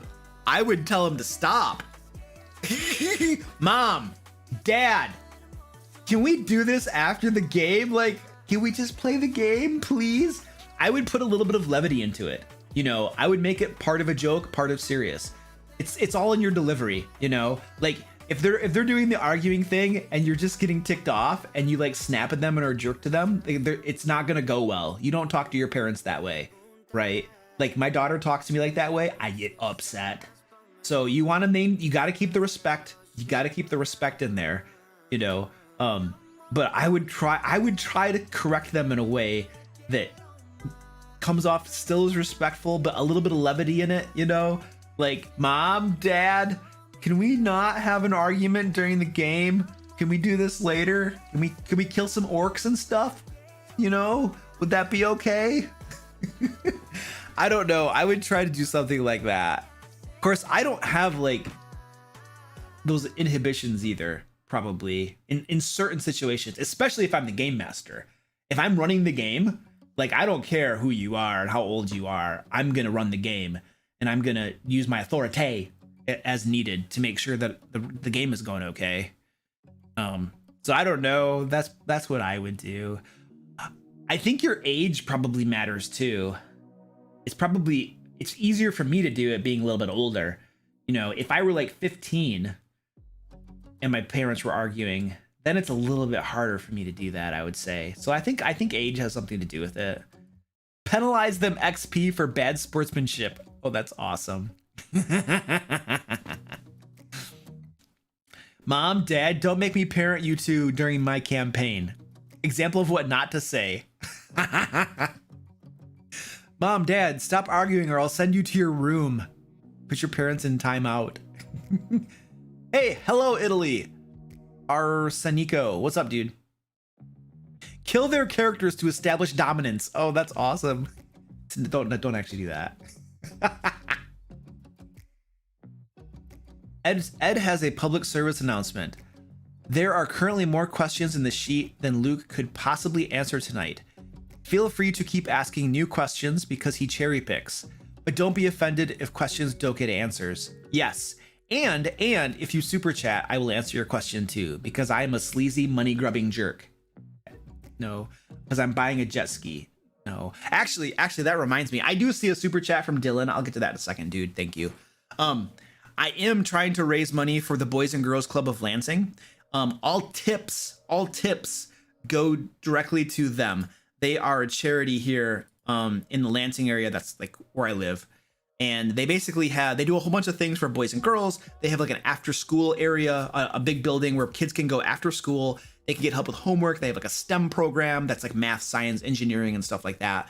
They do lots of really cool things to help inner city youth and stuff. So we're trying to raise $500 for these folks to give them. So if you'd like to help contribute, you can drop a tip. There's a link in chat that Penguin Butt just threw there.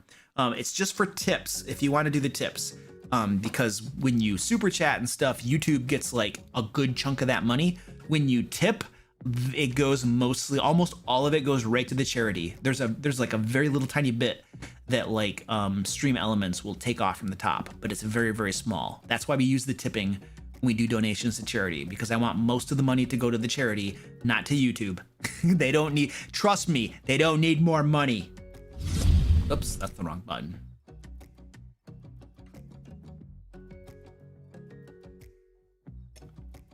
Oh, Danny, you used to go to the Boys and Girls Club? Hey, Danny's here. Hello, Danny. How are you doing?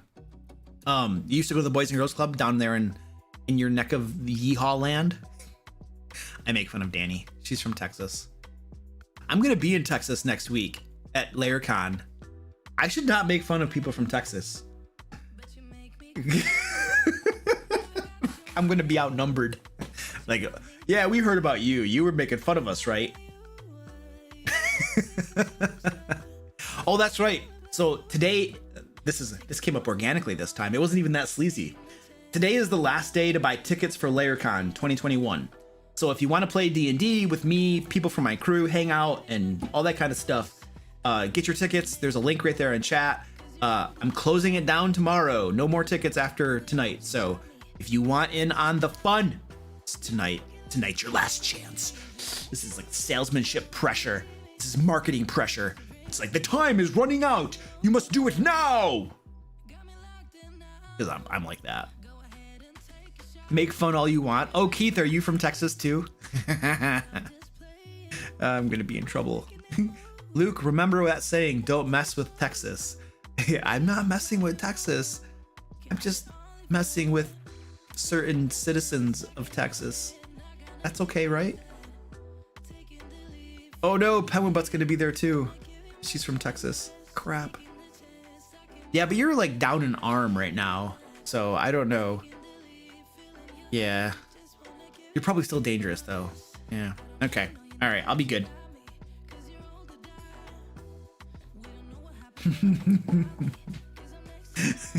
He's messing with all of you. I'm gonna move on. We're gonna go back to the questions now. I'm getting myself in trouble. Keith is a former DM of yours, Ambers? Oh, nice.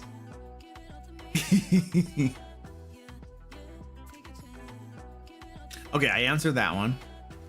Uh-oh, down with dark vision. What's that all about? I want to make things scary, but dark vision is the bane of my existence. The Water Ganassi cleric is the only one who doesn't have it, but he has the light spell. How do I deal with this? Like, you don't have to have dark vision in your game. You can take it out and tell your players that we're not going to have dark vision anymore. That if you want to be able to see, you have to have a light source. It's pretty simple. Just remember that it goes two ways. Your monsters will need light sources too. They won't have dark vision either.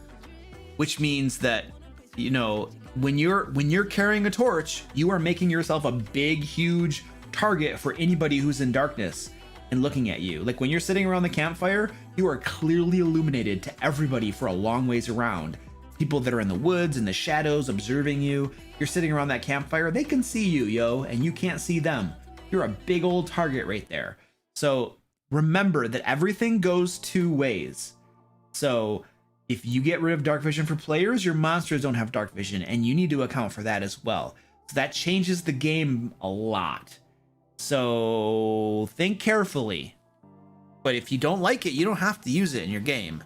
There are dungeon masters that cut it out and say that dark vision doesn't exist. Oh, there's a super chat. I still missed the super chat. Okay, sorry. Dylan, what's up, dude? Dylan's like, Luke, Luke, come on, man. I gave you $5 and you're ignoring me. Dude, you suck. He's already left. He's like, I'm done. This guy sucks. All right, let's answer your question. Since you left, you hate me now. All right, let's do this. Would you ever give an NPC enemy a Vorpal sword to use against the players? Only if I wanted the players to have it. That's the only reason I would ever give an NPC enemy a Vorpal sword.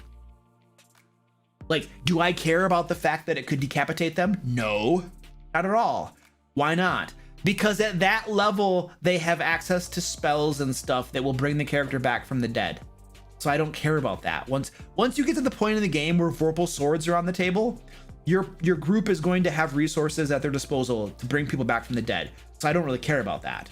The real question is, do I want them to get the Vorpal sword or not?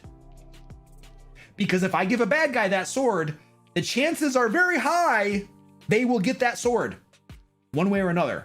So that's really the only question. Do I want to give them that sword or not? That's it. If it's a yes, a yes. If a no, then that sword does not go in the game. Reincarnate. Oh, I love reincarnate. Dude, we had the best. You guys, we had my Sword Coast Guard game. Sebastian. I think he was like an elf. He was like an elf or a half elf or something. My player Aaron played Sebastian, and he died in the game, and they reincarnated him. It was amazing. One of my other players found online a random table listing all of the official races, like not just the published ones, but like all the different races you could get that are playable races in 5th edition. And we rolled on the table, and Sebastian was reincarnated as a turtle. Oh my gosh, we died laughing that game session. He came back as a Teenage Mutant Ninja Turtle, as a turtle. He was like I think he was a Bladelock. I think he was like a Warlock Bladelock. Hexblade. Yeah. And it was awesome. It was the greatest thing ever. Like, he had this big pole arm. He would fight. We have a miniature of a turtle with a pole arm for him. And he would constantly in combat, he would be like, I retreat into my shell. He had this thing where he could use an action or a bonus action to like withdraw into his shell. And Aaron always kind of plays, not always, but usually he plays his players or his characters like in such a way that they don't want to die. They're afraid of dying all the time, and they tend to play very defensively. And so whenever he kind of got in trouble, he would be like, I retreat into my shell. And he would just pull into his shell. We laughed about it every time. It was the best thing in the world. His previous character, Nigel, would almost always use greater invisibility to like not get hurt and go hide and then do stuff. And it worked. I mean, he never died, really. Maybe he died once, but yeah. So he just, Aaron always plays his characters kind of defensively, and it works. He doesn't die very often, but it was awesome. It was hilarious. I loved it.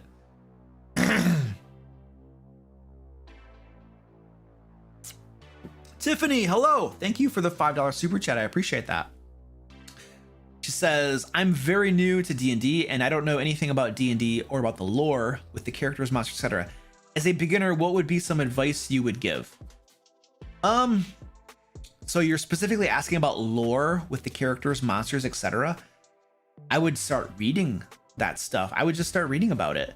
There are also YouTube channels that talk about lore. Like there's this one guy called Jordan or something. I don't know how to, his something is silent. I have no idea what somebody knows who I'm talking about. Moderators, you could drop a link to his channel or something. He talks almost exclusively about lore on his channel. So you can just listen to his videos and learn about lore. It's the one he's like, name is Jordan, but the PH is silent or something. Somebody knows who I'm talking about. You can get books like Mordecai's Tome of Foes, has a bunch of lore in it. It's very, very cool. Volo's Guide to Monsters has a bunch of lore about monsters in it as well. The Monster Manual obviously has a bunch of, I would just start reading.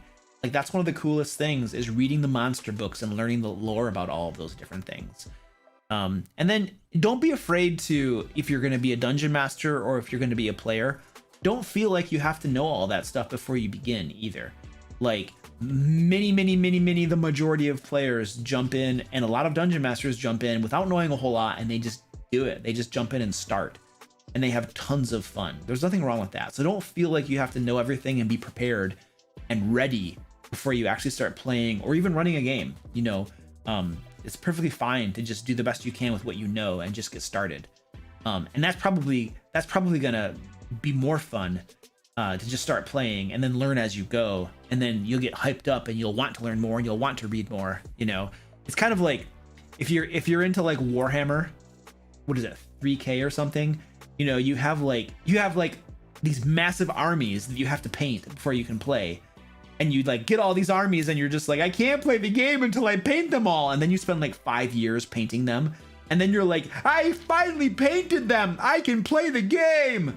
And it's like you spent 5 years getting ready to play the game. And that's not, yeah, I'm exaggerating, obviously. So don't do that. Just jump in and start playing. That's my advice. There's a bunch of advice there. But welcome. Very, very fun game. Tiffany, you should also join our Discord. There's a link somewhere here. We have lots of really cool people there, lots of dungeon masters, lots of helpful folk there. Come in. We have channels where you can ask questions and stuff like that. And people will be very, very helpful and help you out. So, Amber's, I remember when Luke used to paint minis. Yes, I still paint minis. I painted minis last week. I just do it privately now. Oh, Mr. Rex does lore. Yep, that sounds familiar. You're very welcome, Tiffany. Well, welcome to our wonderful, wonderful community, and we hope that you enjoy yourself and have lots of fun while you're here, because we're very, very fun people. And there's a bunch of links right there. Danny, she's like, I win. Who actually won? I don't think you won, Danny. Danny did not win. All my moderators tried to drop links to my Discord at the same time. And I see Penguin Butts first. Danny, I think Penguin Butt won. I'm gonna call Penguin Butt as the winner. I'm sorry, Danny. Yellow does it. What's up, dude? Thanks, man. Or woman. But whatever you are, thank you.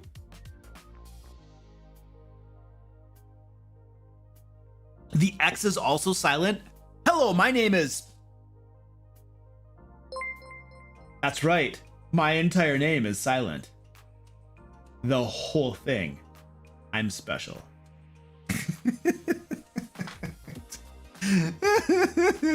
Oh, Jorf Dan. That's right. Jorf Dan.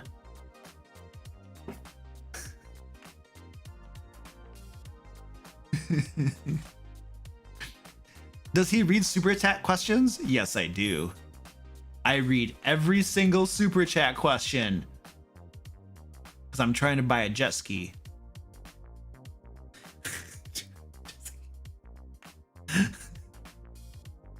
All right.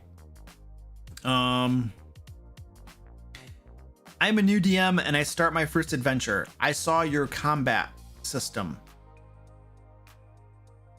I don't think I have a special combat system that I've made, so I'm not sure what you're referencing. Should I use your method or try the regular one first and then yours? Always start with the regular core rules. Always. Always, always, always, always, always, always. My 100% recommendation every single time to anybody starting with the game is run the core rules.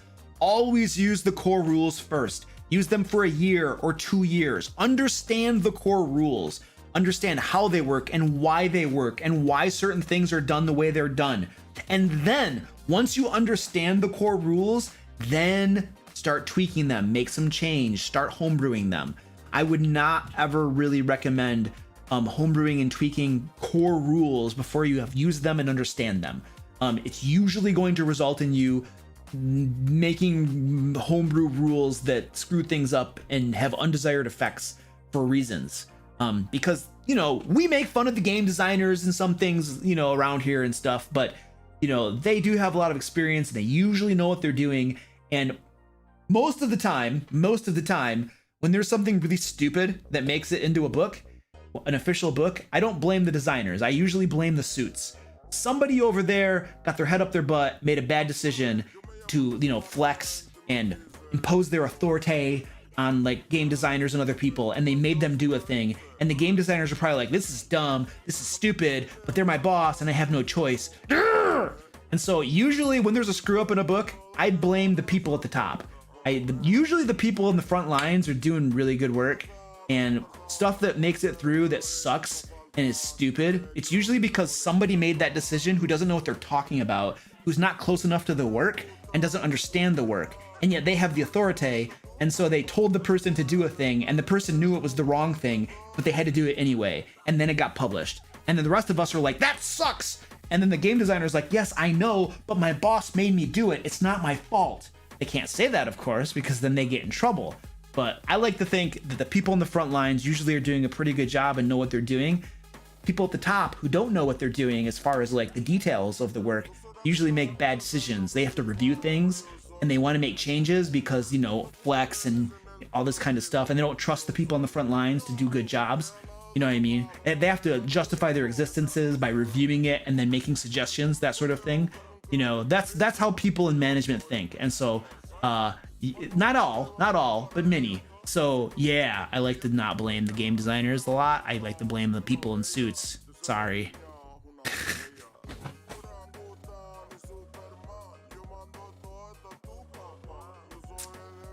That was second edition in a nutshell. Blame an editor. It's always the suits. Oh my gosh. Dude, I work at a place. I have a different role now than I did before, but I used to be a writer where I work now. I don't write anymore, but I used to be a writer. And we would have to send the stuff we wrote through an approval process. And guess who's on the approval process? Vice presidents are on the approval process. Vice presidents, way up at the top, have to read what I wrote, review it, and approve it before I can, you know, publish what I wrote. What does a vice president know about grammar and word usage and stuff like that? Nothing. And yet they're trying to correct me. And I'm like, you're an idiot. You should look at the messaging. Do you approve the messaging? If the messaging is okay, say approved.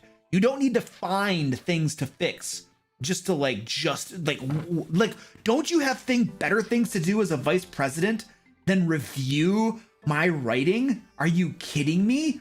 My writing literally got reviewed by a peer, and then my boss reviewed it, and then somebody else reviewed it, and then you reviewed it. Do you really think you're gonna correct my grammar or my word choice at this point? Come on. You got better things to do, please. I don't know what triggered that rant, but it was stupid. You should just trust the people below them to do their jobs. Either trust the people to do their jobs or fire them. It's so dumb. Right now, the people that work for me are like, does Luke trust me then? Because if he doesn't, I'm in trouble.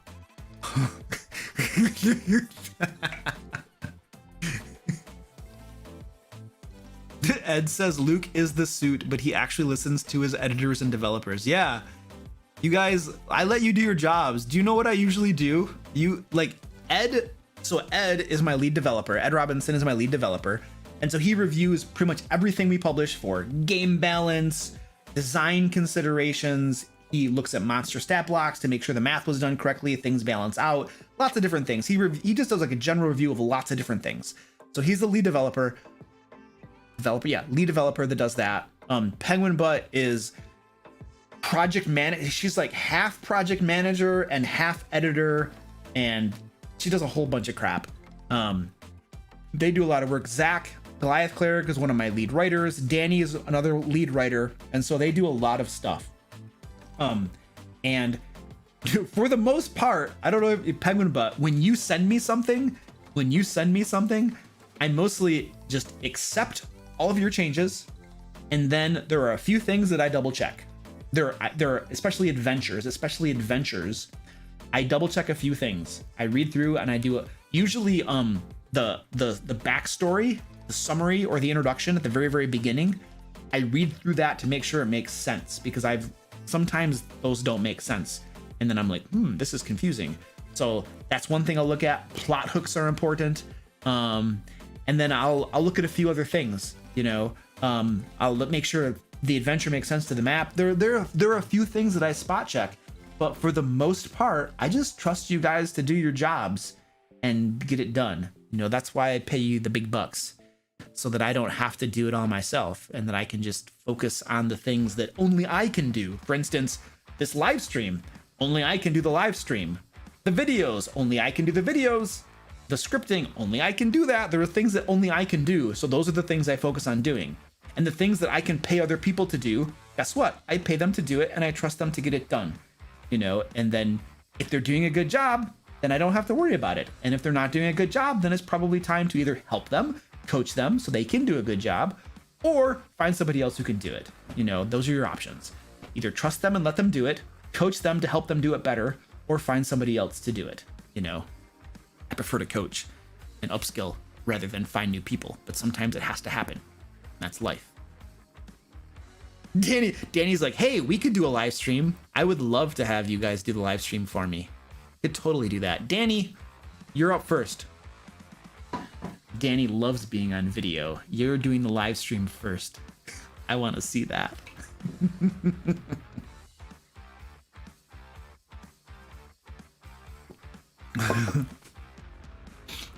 That would be fun. Get all 4 of us on stream with Luke. I would totally do that. I would totally do that. The DM Lair crew, all on the live stream. Like we zoom you in, we get you on Zoom, we put all of us on here, and we just talk. We just have fun. I would totally do. It would be chaos. It would be absolute chaos, and I would love it. I would totally do that. You guys have no idea. I love doing new stuff and trying stuff out. If it's fun, if it sounds fun, I'm down. It would be the worst advice and answers. It would be chaos, and yes, it would. It would be awesome. The Larry bunch, yes. The regular streams aren't chaos. See, Zachary, what do you speak of, good sir?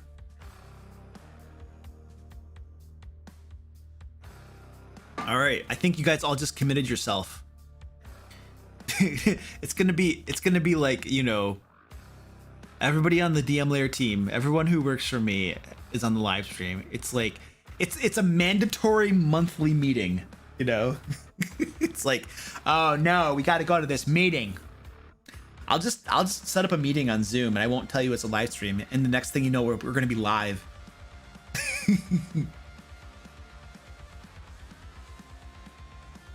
Have you run any games with monster races? My players never have asked to be a monstrous race. Oh no, I had one player who was he was a bugbear once. He was a bugbear for min-maxing purposes, I'm convinced. But yeah, I have had one player be a monstrous race. How do I feel about Dark Sun? Dark Sun sounds super interesting. I would love to see a Dark Sun setting for 5th edition. That's how I feel. Our group of D&D players has grown too big. It's time to line people up against the wall. How do I cut down the size of the next campaign's players without making anyone feel left out? That sucks. Why did you let it get too big?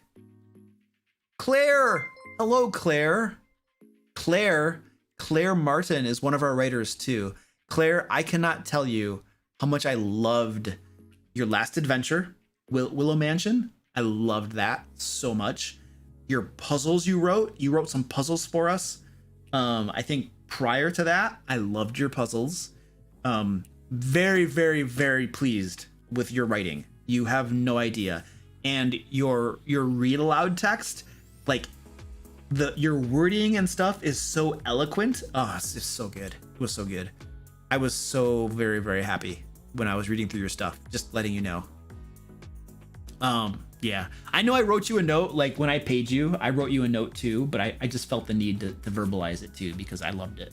So yes, thank you. You're doing great. Okay, anyway, she asked a question. She's like, Luke, well, thank you, Luke, but could you answer my question? I see a super chat too. I'll get to your super chat in a second. I think the best solution is to not let your group get too big to begin with.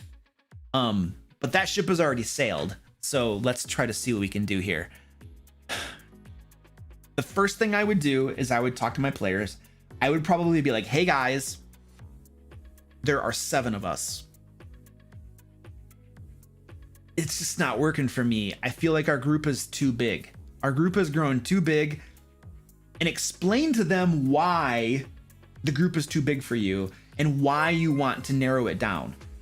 In my case, I might say something like, there's 7 of us and I know it's my fault for letting you all join, but now I'm struggling to run this group for you. I feel like there's too many of us.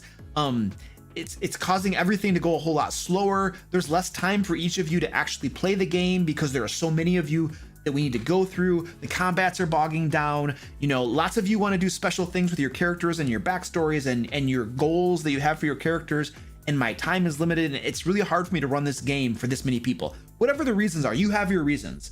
Explain to them what your reasons are and just say, I would love to get this game from 7 people down to 5 because I feel like I'm going to run a better game and I don't know what to do. So I wanted to talk to you guys and see if we could figure something out.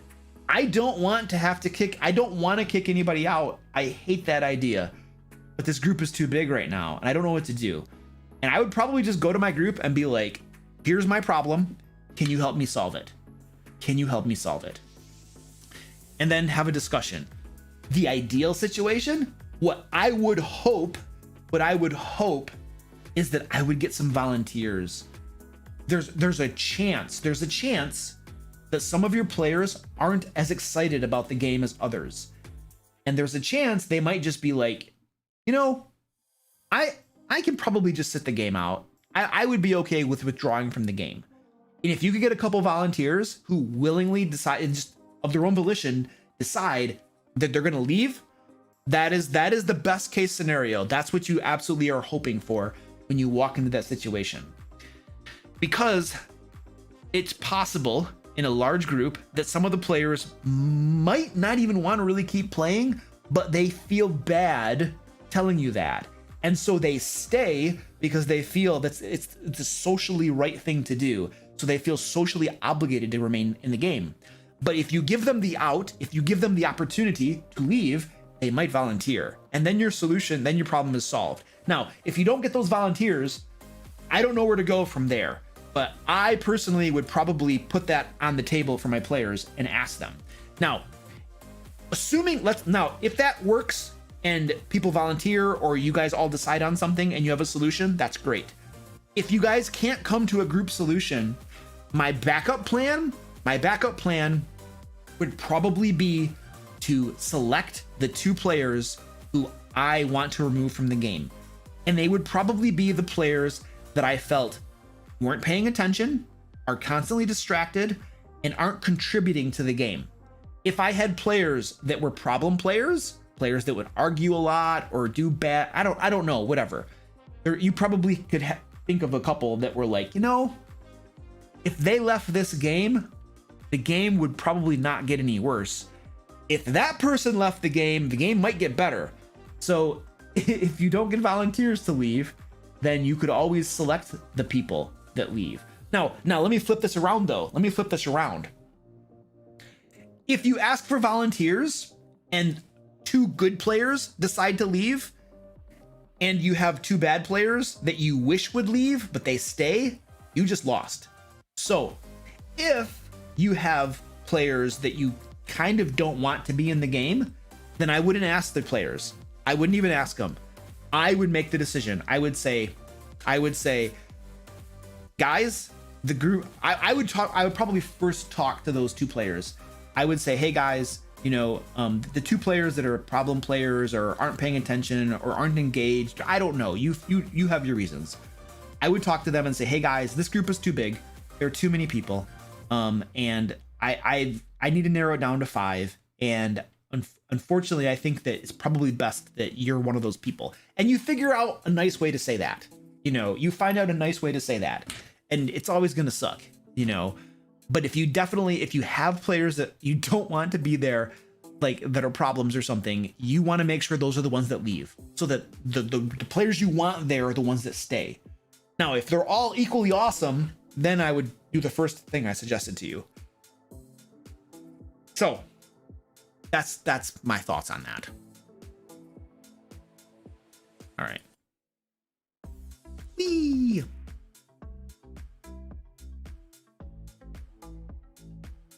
Yeah, cookie crumbs in my coffee. All right, next, super chats. The Nico Bozo, what up, dude? Thank you for the $3.95 super chat. Have you ever based an NPC on someone in your life? I don't think so. Not that I recall.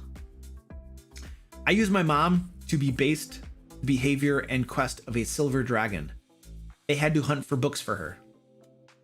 Cool. Yeah, I don't think I have, dude. I don't think I have. Not that I recall. I tend to do two things with my NPCs. One, I make them up on the spot with no preparation whatsoever. Or two, I think about the NPC and I practice their voice in a mirror or something, and then based upon their voice, I just kind of run with it in private as I'm prepping, and then sometimes like I'll just talk. I'll have a conversation. I'll have a two-way conversation between my NPC and the players, maybe, or I'll like simulate the players, and then some sort of like mannerisms and behavior and stuff will like just develop around that NPC, and that'll help like craft the NPC. But usually that's like a more of an organic practice, something that just kind of happens as I play that out, if that makes sense. I usually don't pick something that I know or somebody that I know to base an NPC off of. Usually don't do it that way. I don't think I've ever done it that way. I don't know though. Mr. Gore, bye. You're getting into makeup? Oh dear. Good luck. Mr. Gore's like, I got a hot date. I gotta go get my makeup on. Ooh. Or he's got a performance. He's like, I'm a theater dude. Yo, I gotta put my stage makeup on. I can get that. I put makeup on for my videos. And not right now, but for my official videos, I have a, what is it? It's like a powder that you put on. It basically, I forget what it's called, but it helps reduce the glare of the lights, because I have lots of LED light panels that I put on myself so that I have good lighting on my videos. Yeah, did you notice my halfway decent lighting in my videos? Yeah, you can compare my video lighting to other folks' video lighting. It's pretty good. Anyway, so I have lots of lighting. I use 3-point lighting, obviously. I have lots of lighting going on, so I use the makeup powder to reduce the glare. But it also makes me look like 10 years younger. Crap you not, dude. This stuff, you put this stuff on and it just takes off 10 years off your face. I'm just like, wow, I look young, dude. I don't know that it's a matte finish. It's definitely matte. I don't know that it's I don't know that it's a foundation though. It's not a foundation. It's just something I don't know what the heck it's called. I don't know. I'm sorry. I don't know what it is. I'm not a makeup guy. I just bought it once and I put it on. I bought it like 2 or 3 years ago and I just use it. I don't even know what it is anymore. Nathan, son of the South, thank you for the $5 super chat. Hey Luke, how are you? I'm good. I'm good too. Thank you, dude. Appreciate the $5, man. Welcome to the stream, dude. The Jacos Maroos, thank you for becoming a member. Appreciate that. John Paul Theron, also a member. Thank you. David Jones, thank you, also became a member. Dude, like all 3 of you all just were members at the same time. Either you all clicked membership or it renewed at the same time, because it literally just turned 8 o'clock. So my money is that you guys all had a reoccurring membership set up and it just happened to renew right now. That would be my money. Yeah, you have to wear, yeah, you wear makeup under stage lights. Yeah, yep. Gonna take a putty knife of makeup to make me look younger. Putty knife of it. Nice.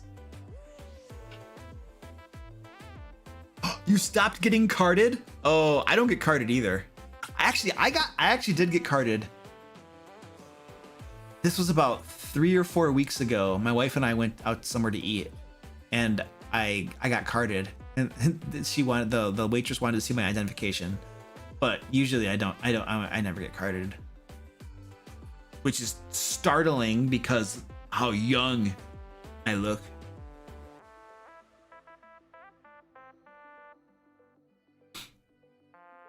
Forgot that. Whee!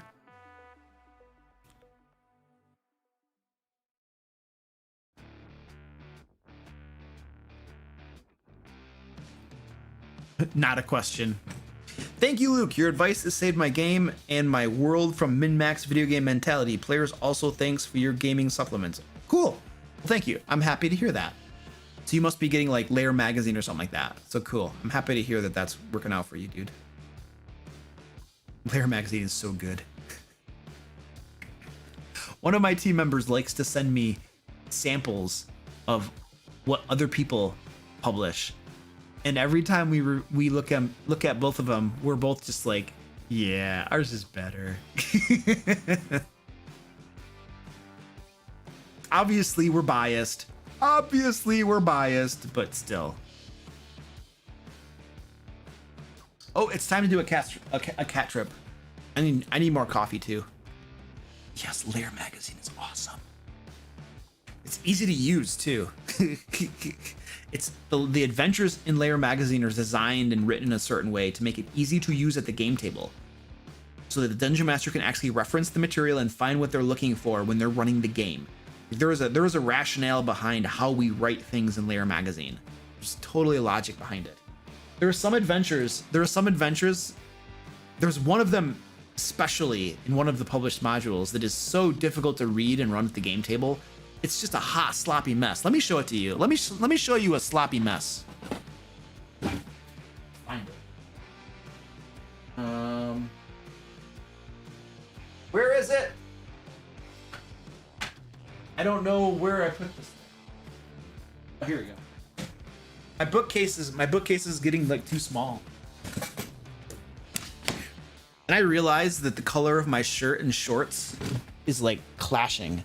It's like really bad. It's like I have a red shirt on and like yellow shorts, and it doesn't match. It looks really stupid, and I apologize for that. But all of my black shorts were dirty. They were actually wet. I like washed them about 3 days ago, but I forgot to put them in the dryer. So all I had were these shorts, and I realized they don't work very well with this shirt. So I'm sorry you had to look at my bad clothing choices today. Okay. This book, what we're gonna look at, the hot sloppy mess of an adventure. Let's go to this camera here. That's the wrong camera. Let's go to the right camera. All right, so in this book, like half of the adventures in this book are amazing, the other half are dumb.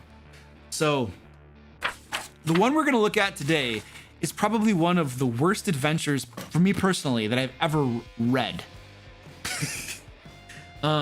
Which one is it? The Hidden Shrine of Tamawakan, or something like that. On page 61, it's just, I would hate to run this adventure for my players. I wouldn't do it. I would refuse to do it. There's no way. So basically, what would make this like absolutely hideous to run is you have like, I don't know how well I can see this, but in this one room right here, you just have a crazy huge block of text describing all of the things in this room. Like, oh my gosh, there's so much stuff. And like you have more over here, just massive blocks of text describing the stuff. Look at this one right here. This is, oh my gosh, holy freaking crap balls. It goes on. So area 7 right here. Look at this. This whole page, massive block of text describing something in that room. Over here, massive block of text describing something in that room. How do you run this at a game table? There's way too much information here. There's too much detail. You can't run this. This is unrunnable. You're gonna have to, and it keeps going even more. And then we did it again. Area 11. Look at area 11. Look at this. Massive blocks of text. It's how do you possibly read this and prepare this and run this at a game table? Like it just astounds me. And there's more. I mean, there's more of just massive blocks of text. Like, I get that you're writing a very detailed setting and an adventure, and there's lots of stuff going on here.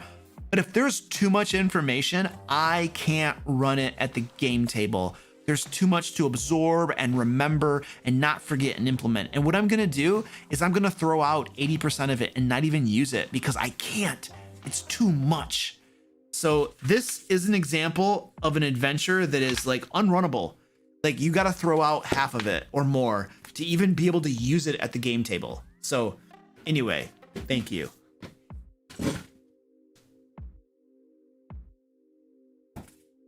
Now, I will say though, that adventures like that are what convince me that sometimes the people who are writing these adventures aren't actually writing them to be used at the game table. I think part of their writing these adventures are for people to just read them. Like they probably know that many people buy the books and read the books, but never actually run the games at the game table. And so they're like, well, we're just gonna write this adventure out, and we know that most people are gonna read it, but not run it.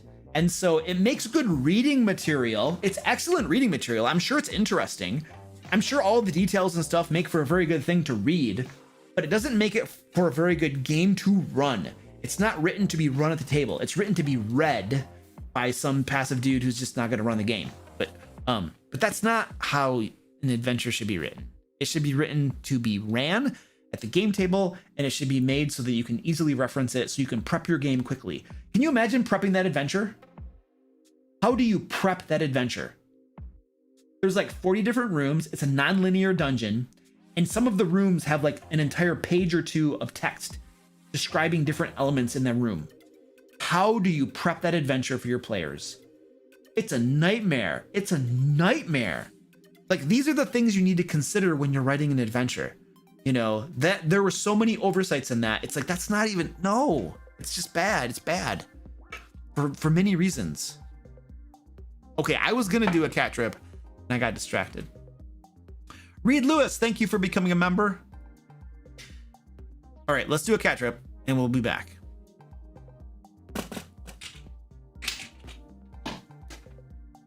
Okay. Let's look at this.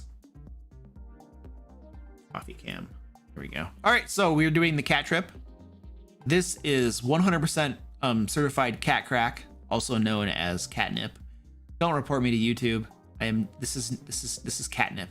It's a legal addictive substance, just like caffeine. All right, just like caffeine, it's a legal addictive substance.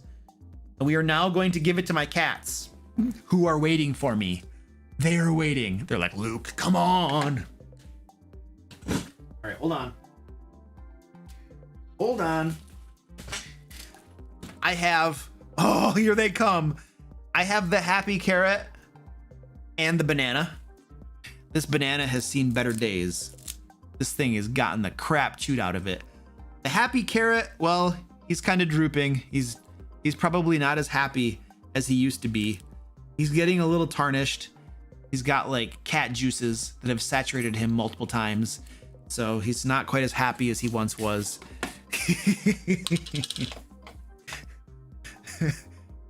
Catnip is actually non-addictive. Hey, Goliath Cleric, don't ruin my stream, man.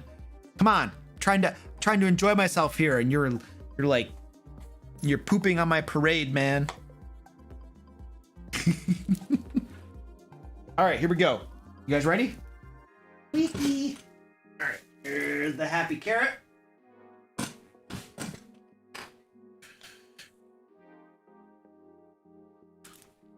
Here's the banana. Woo. All right, I'm gonna get some more coffee. I'll be right back.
party.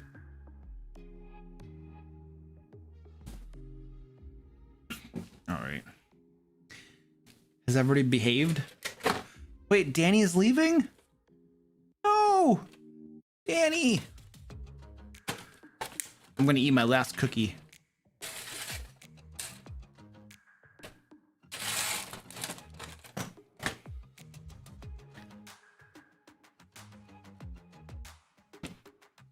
You've been drinking lots of water?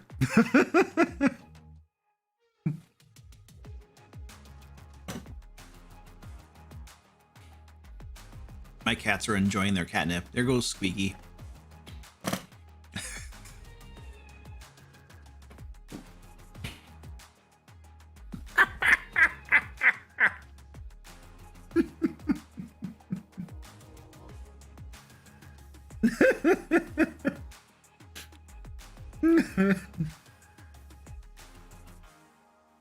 Everyone was well behaved except for Danny.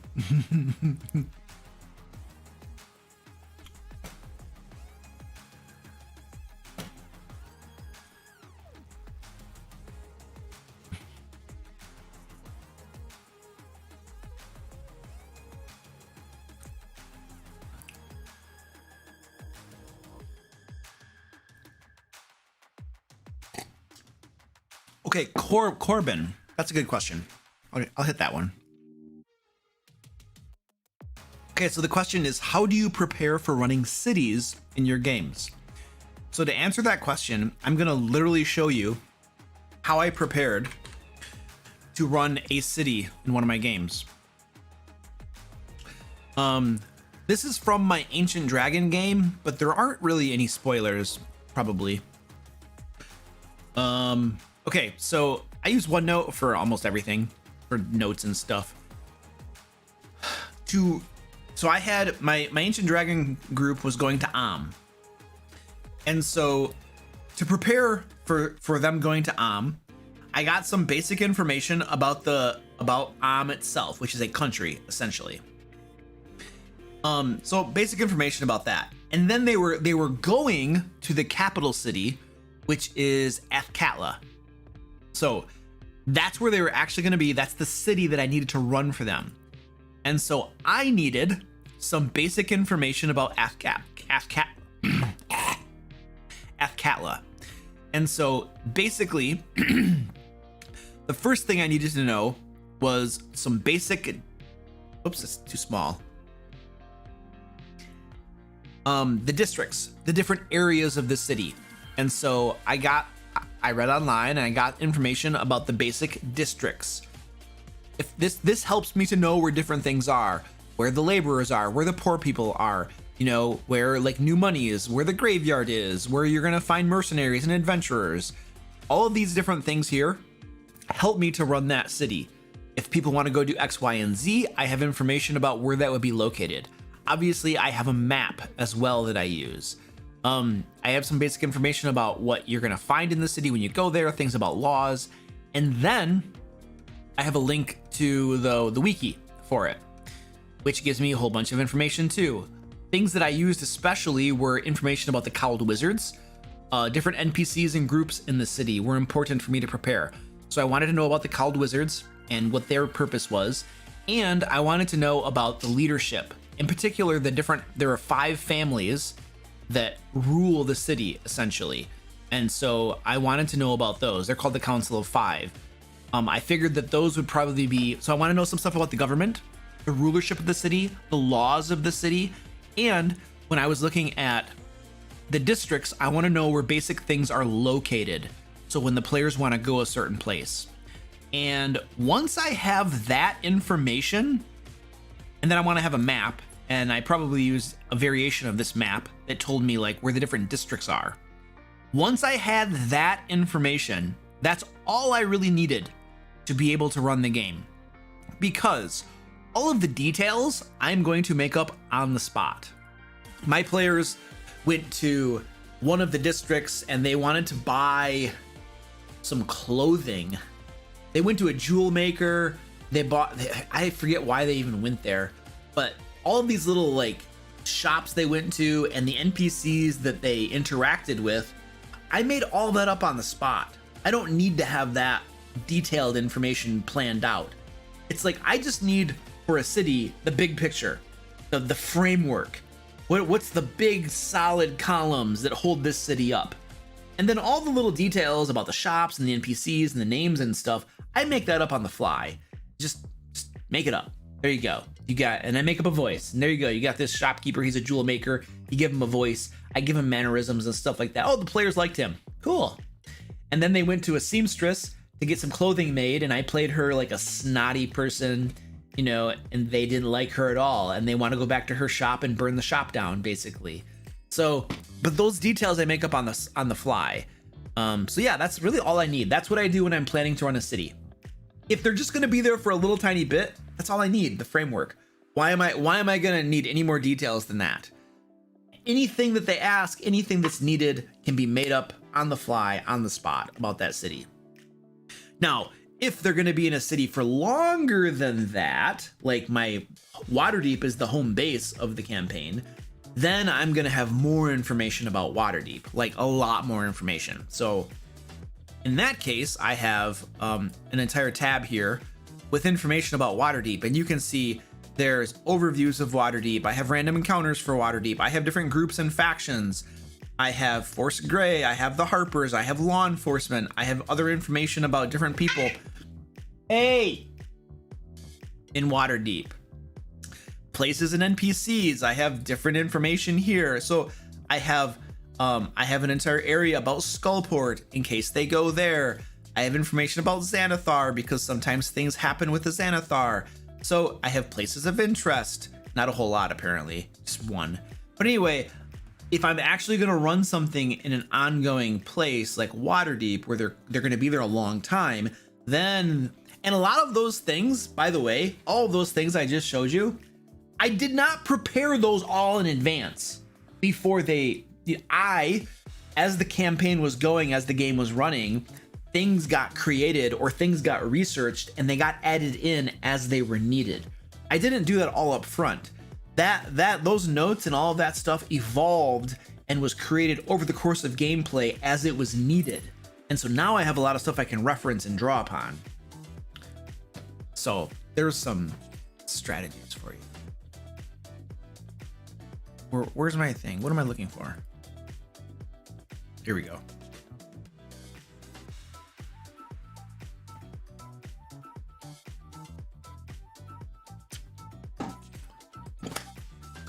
My players kidnapped an acolyte of Loviatar and won't give him back. Okay. Even his only family is in the cult. Should I just go with it? I don't know. I would roleplay the situation realistically. You know, is somebody looking for him? Is the Church of Loviatar going to send people looking for him, or are they just going to be like, meh, whatever? You might have people looking for him. Maybe they won't. The thing is, look it. In our modern society, like, if somebody gets kidnapped and goes missing, people go to the authorities and they're like, hey, this person was kidnapped. And then the police force is looking for this person, trying to track them down. That's not true 200, 300 years ago. That's not how it worked. Like, if your family member got kidnapped or even murdered or something like that, like in certain societies, in certain times in the past, it was up to the family to figure it out, to resolve the murder, to find them. The authorities weren't necessarily going to do that. Maybe in big, huge cities, they have like a more established police force, but outside of big, huge cities and stuff, you're kind of on your own. The law is only going to go so far in helping you. And so it depends on where your game is taking place. Maybe in that city or in that society, like, the authorities aren't going to go looking for somebody that got kidnapped. It's just not what they do. You know, so the priests of Loviatar, or maybe that person's family, might hire mercenaries, might hire people to track that person down, but they might not. Who knows? And so I think we need to, some of our assumptions about how things work are based upon how our current society works. And that's not necessarily true back in those times. Things worked differently. You know, they may have, it depends on how you run your game world. So I don't think there's a right or wrong answer. I think the way that you role play that out should be based upon how your world works. in your given setting and stuff like that. It's a role-playing question, in my opinion, not like should I go with it or not, if that makes sense. Cups, welcome back. I don't know what we're talking about. I just say stuff.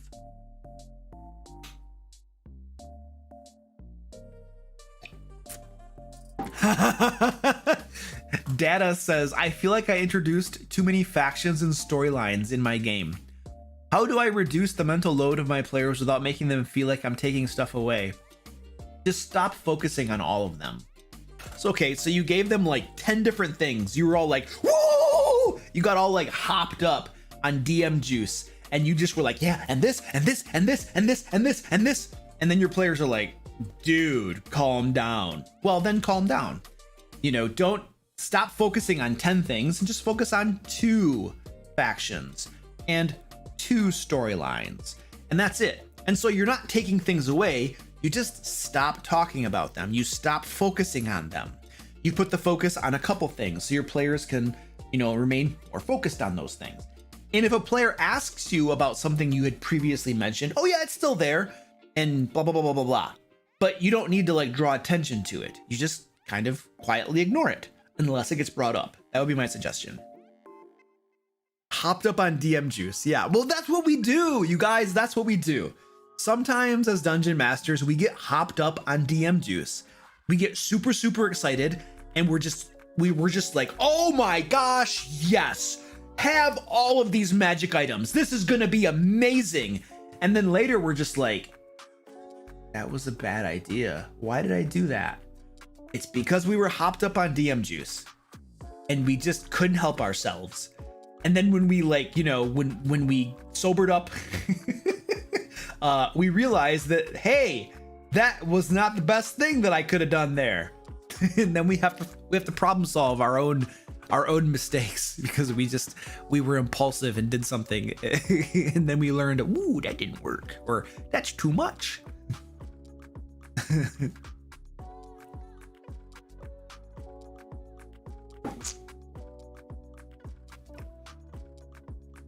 Are we going to get a Wild Beyond the Witchlight review? I'm not really big into reviewing books. I'll tell you why. Nobody watches those videos. Nobody cares about that stuff. Like every time, like everybody does review videos. Like every channel in the world is like, oh, it's a new Wizards of the Coast book. Let's do a review on that. Like everybody does the reviews, you know? And so like, if you do a review video, it's not going to get a lot of people watching it. Like all of my review videos have had far fewer people viewing the videos, you know, than any of my other videos, really. And so there's a point where like when you're creating videos and you're doing things, there's a point where you do things because you want to, and who cares if people watch it? There's some of that. But there's also the part of you that's like, hey, if the majority of my audience wants a thing, maybe I should give them what they want. And if lots of people don't care about a thing, unless I really want to do it, then maybe I should stop doing that thing. And so it's not necessarily like just trying to get views. It's trying to make your customers happy, give your customers what they want. And so if I put out a video and I see that nobody watches the darn thing and nobody seems to care, and I say nobody, but what I really mean is like very, very few people compared to other ones. If I see like a low reception of something, well, that tells me that most of the people who watch my channel don't care about videos like that. And so maybe I'm better served doing different sorts of videos, you know? And honestly, yeah, so I tend not to do a whole bunch of review videos, in all honesty, because it doesn't perform very well. Yeah, I don't know. That's like my take on that. You are truly the best D&D guide. Like, what does that mean? Well, thank you, but I'm not sure what that means.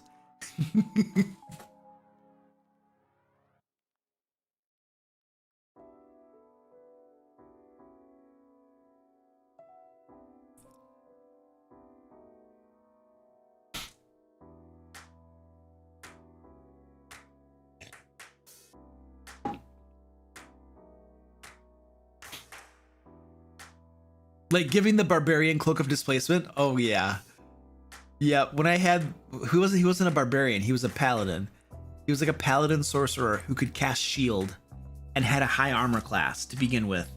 And I gave him the Cloak of Displacement. I never lived that down. That was a mistake I had to deal with for the entire campaign. I just ate crow. It's like, what are you gonna do, man? DM Cream, thank you for the $5 super chat. I appreciate that. How do I help a player get over too awesome to use syndrome? Saving resources for a boss battle that won't come and hurts the party as a result. Okay, so there's two parts to that. There's a balance there. There's the one part of Luke that's like, hey, it's his character. Let him run his character the way he wants to run his character. There's the other part of Luke that's like, yes, but it hurts the rest of the party because this character is not contributing and everybody else has to pull his weight. And then they end up not using their resources and stuff. And so it kind of hurts the rest of the group. So I see both sides of that, right? They have a right to run their character the way they kind of want to run it, except that it's kind of impacting the game for everybody else. So probably what my approach would be, I would give some light proddings and some light suggestions to the player. For instance, after they've hoarded resources and not used anything, and they've gotten to the end of the adventure and like still have half of their spell slots left, I might just be something like, yo, Jim Bob, you know, I noticed that you never cast spells or you never use any resources at all in the adventure, and that most of your stuff gets unused. Like, if you don't want to use your stuff, that's fine. But it would help the party out if you were to use some of these things during the adventure. And if you're using some of your cool stuff, you might have fun and enjoy using it too, as opposed to kind of not getting to use any of your cool abilities like ever in the game because you hoard them all, or, you know. So I would just give some light suggestions, some very light advice, but it would be offered in a way that isn't at all trying to make them use their resources or cast their spells or whatever, but just kind of points out, it's kind of like showing the mirror to them, saying like, hey, I want you to know that this is kind of what I see happening. So you do what you want to do, but consider the fact that you never use your resources, and it might help the party out, one, to use them more, and two, you might have fun using them as well, as opposed to not. So I would point those things out, but not at all like trying to force them to use the resources. So that's probably as far as I would go. And if they decided to not change, then that's kind of their prerogative. I don't feel that that crosses into the territory of like ruining other players' fun, you know? It's not that grave where it's like they're committing some crime and ruining the game for others. I don't think it's that grave. Not that particular situation. All right, sweet. I answered that one. Got it. Ken, thank you, sir, for the $10 super chat. I love your content. Well, thank you, sir. Even though you have only played since high school, you punch well above your weight. I only played since high school. I know lots of people have played since middle school, and they have me beat. Sorry, I'm just gonna change my tagline. It's gonna be middle school now. I'm gonna get all my shirts changed. My new tagline is gonna be, I've been a dungeon master since middle school. I'm gonna change it up.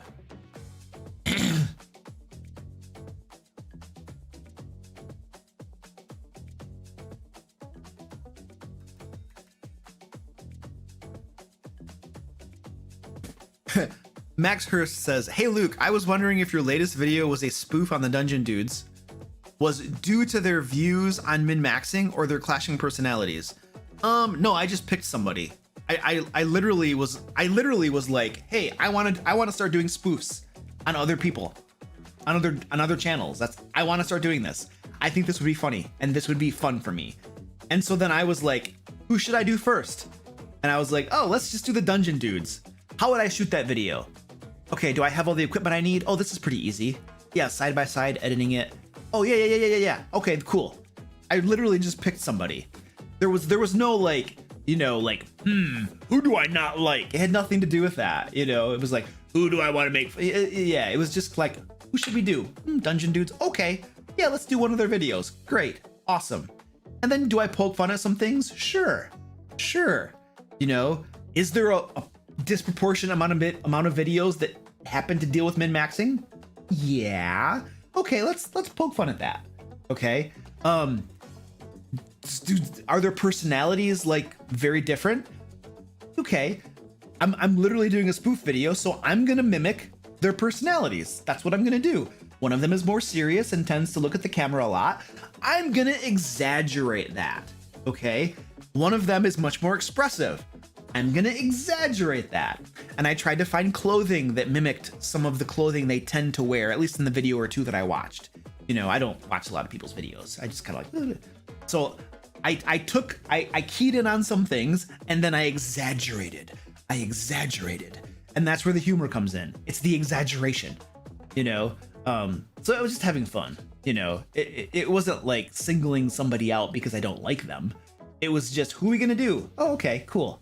Now how are we gonna do it? Ah, okay. So that's all it was. The Country Gardener, that skit was so great. I love the Dungeon Dudes. Yeah, I was doing my best.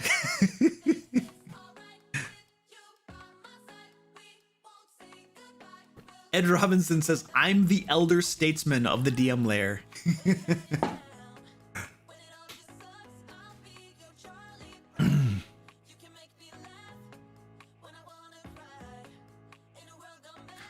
Is there ever a point which the players should tell the DM the campaign is over? Probably. Example, 6+ sessions of one person talking and the rest of the party is doing solo activities and working against others. Yeah, I would walk away.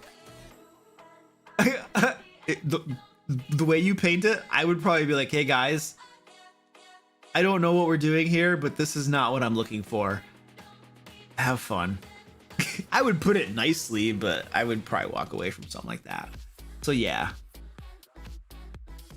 I mean, sometimes, you know, sometimes people don't know how to run games. And it turns out to just kind of not be a game. And I've seen people at game shops before, and it looks like they're running Dungeons and Dragons, but I have no idea what they're actually doing. I'm like, I see D&D books on the table. I don't know what they're doing. It doesn't look like any D&D game I've ever actually seen, but I don't know. Maybe they run D&D a different way than I'm used to. I'm just not sure what they're doing. I've seen games like that.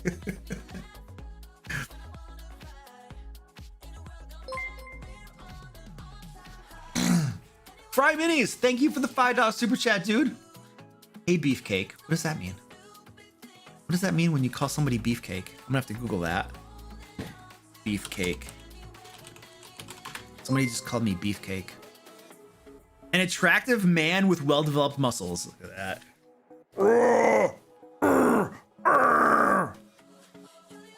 That's right.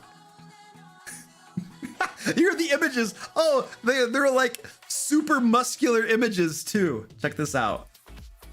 They're like, I'm not gonna click on any of these. I don't want to make them too big, but they're like these guys with like, look at my rippedness here.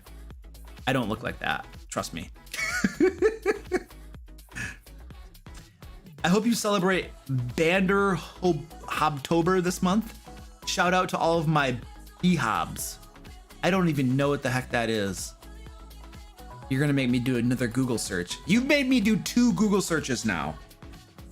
What is Bander Hobtober? What the heck is that? Bander Hob.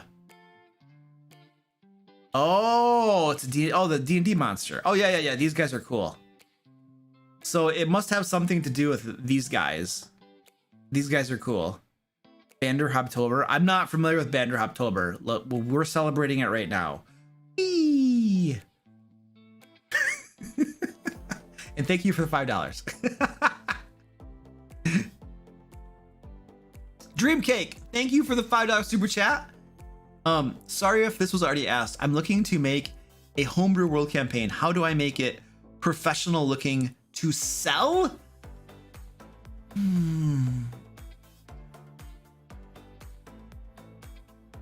So this is a big topic. I can't give you all anything and everything that I would have to talk about this. I'll give you some highlights. So if I were developing,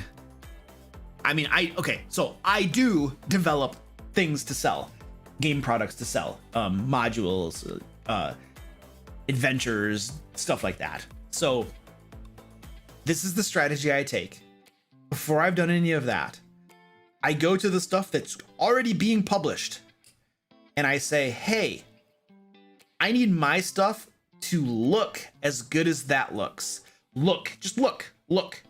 Visually, it needs to be as appealing to the eye as their stuff looks. Okay, cool. Can I do that? No, I can't. Okay, cool. I need to find people who can do that so that they can do it for me and then I pay them. All right, because if a product doesn't look good, if it isn't appealing to the eye, it kind of doesn't matter how well it's written or how good the information is. A lot of people are just going to toss it out. So I think that's it. Is it fair? No. You could say it's not, but the competition is strong. And so you need to have your product be appealing to the eye. So interior layout and design, artwork, stuff like that. Those are all important considerations. If you can't do it yourself, you hire somebody else to do it. I hire people to do it. I have a guy who I pay a pretty good chunk of money to do the interior layout for Lair magazine every month. I have people like graphic designers that did the layout for Into the Fae and those sorts of things. I pay them to do that because do I know InDesign? Yes. Could I do it in InDesign? Yes. Would it look as good as what they did? No. Do I have the time to do it? No. So I pay other people to do it. So when you're looking to publish something and you want to make it look professional and you want it to be professional, like there are some things that you can do yourself that you're good at. Great, you do those things. Like I'm a good writer. I can write stuff. Okay, yay. So I did almost all of the writing for Into the Fae. But I do very little writing for Lair magazine because I don't have the time. And so I pay other people to do the writing.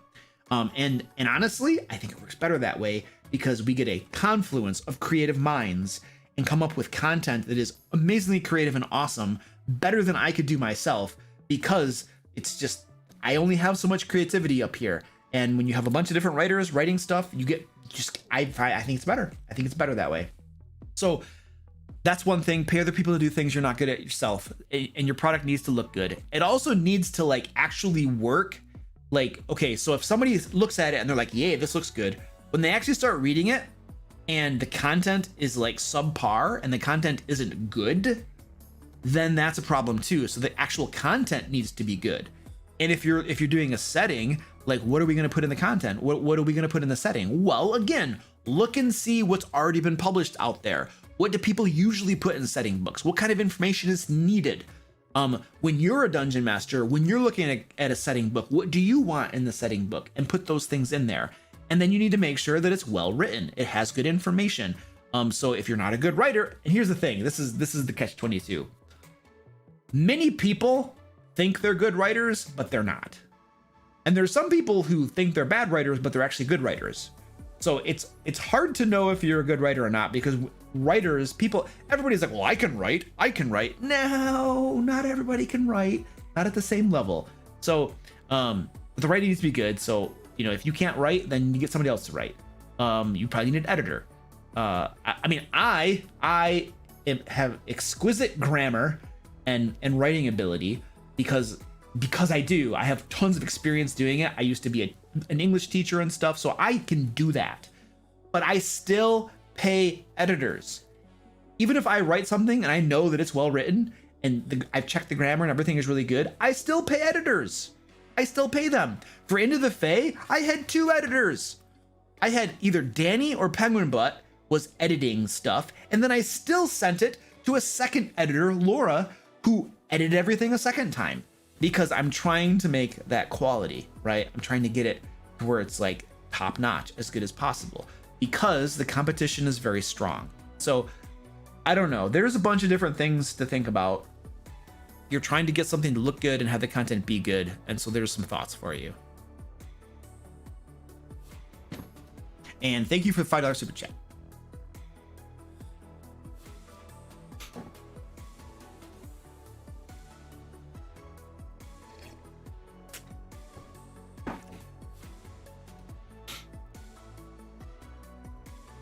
Nixus says, I can't wait for the creation streams on Twitch with the DM Lair crew. Oh yeah, when they're all gonna be here? Yeah.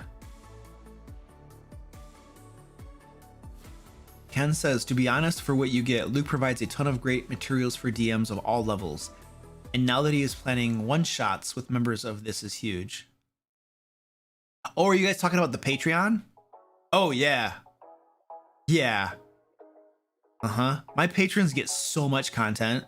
They get Lair magazine, they get map packs, they get additional D&D adventures.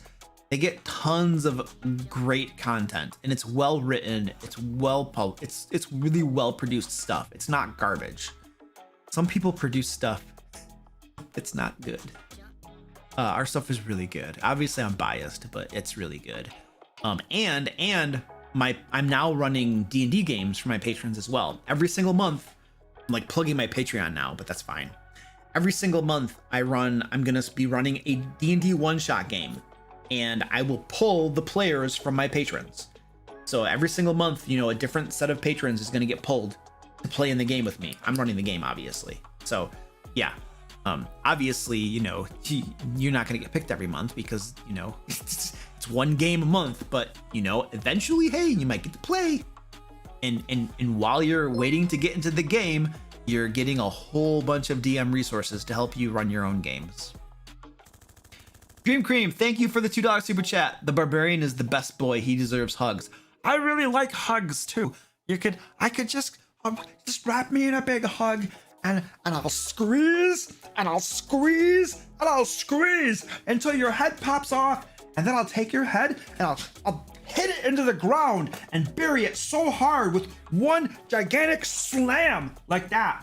And then we'll dispose of the rest of your body in a very respectful way. So yes, I like hugs. Thank you.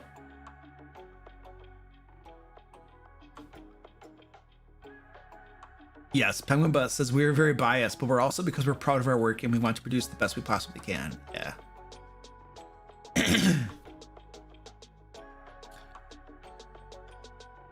All right. Talk about killing me with kindness.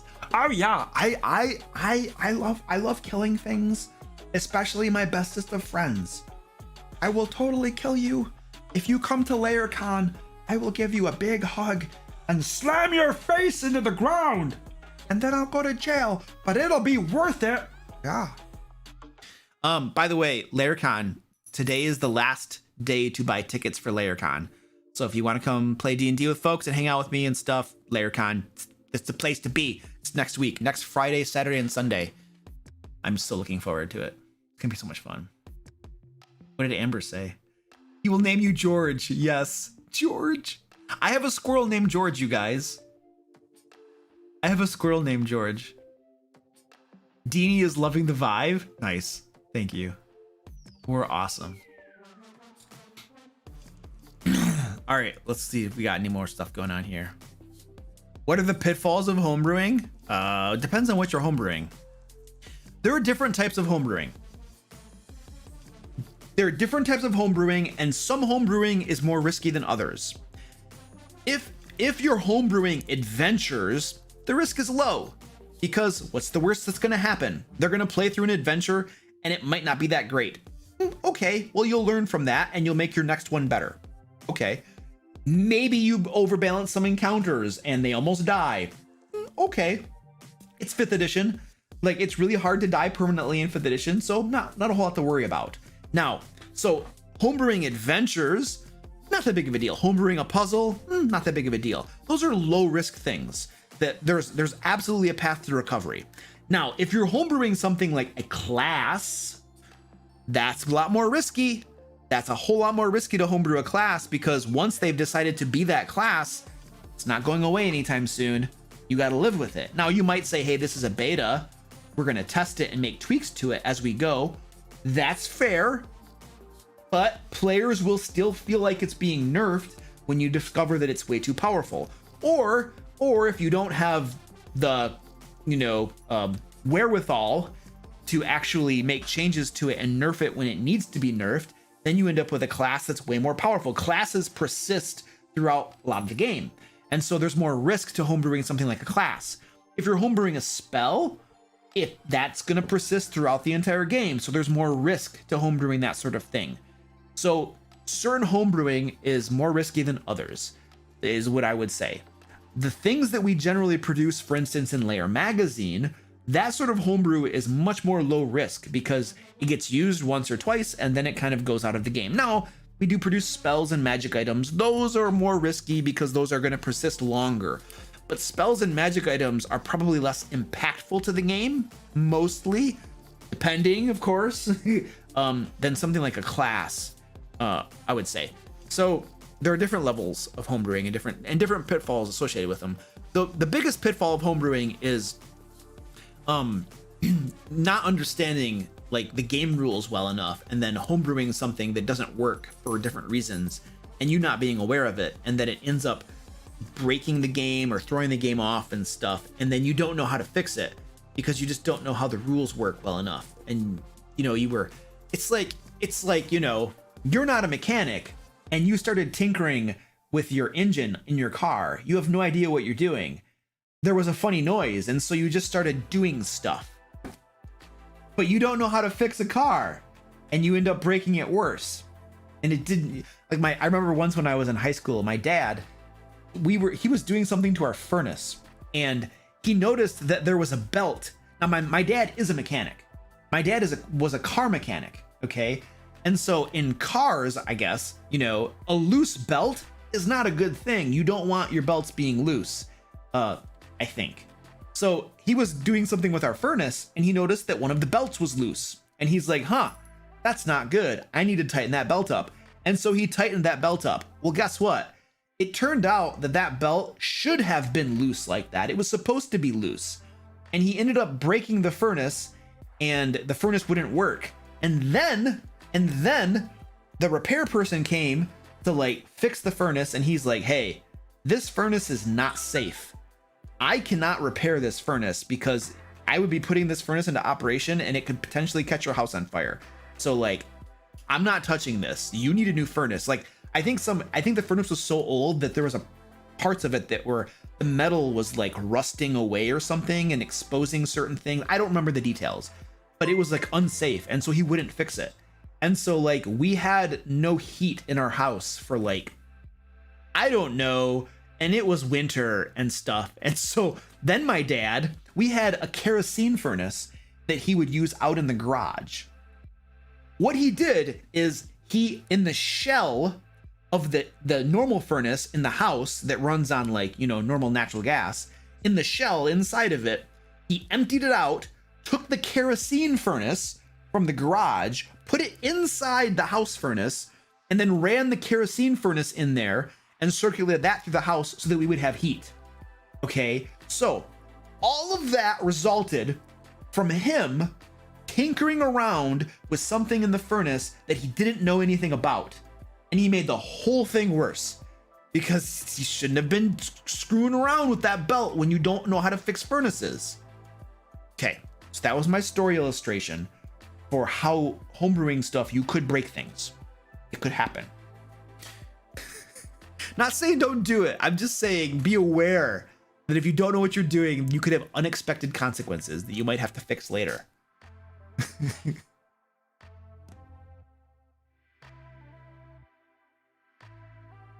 It sounds like a massive money loss for no reason.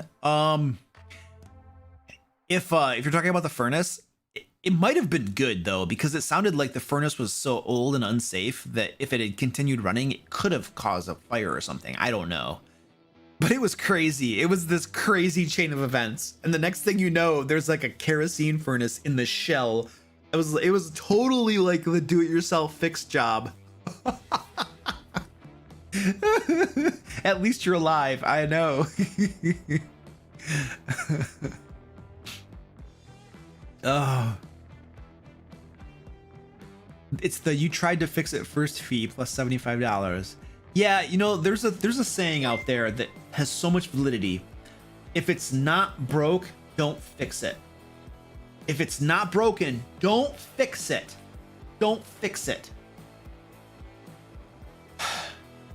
I have ignored that sound advice sometimes in my life, to my regret thereafter.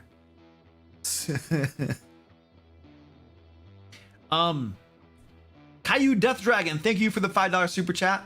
Do you know of any great DMs in Washington State for new players, like a place I can go to? Not offhand. I could fly up there and survey some people. No. My recommendation for you is maybe go to my Discord server. We have a channel there where you can try to find players or DMs and stuff. You can also, you know, I'll recommend this with a grain of salt. What is the name of it? Reddit.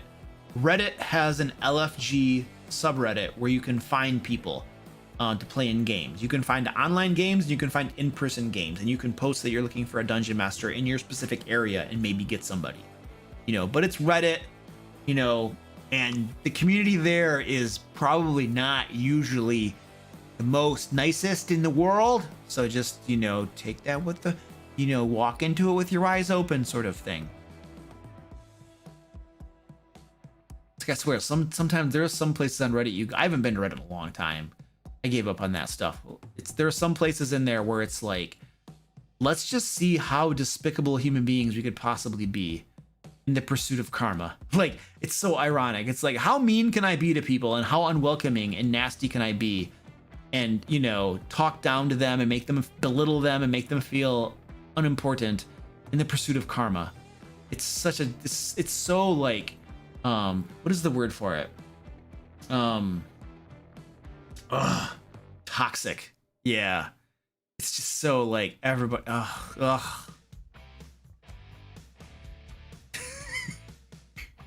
my experience with Reddit. Sorry.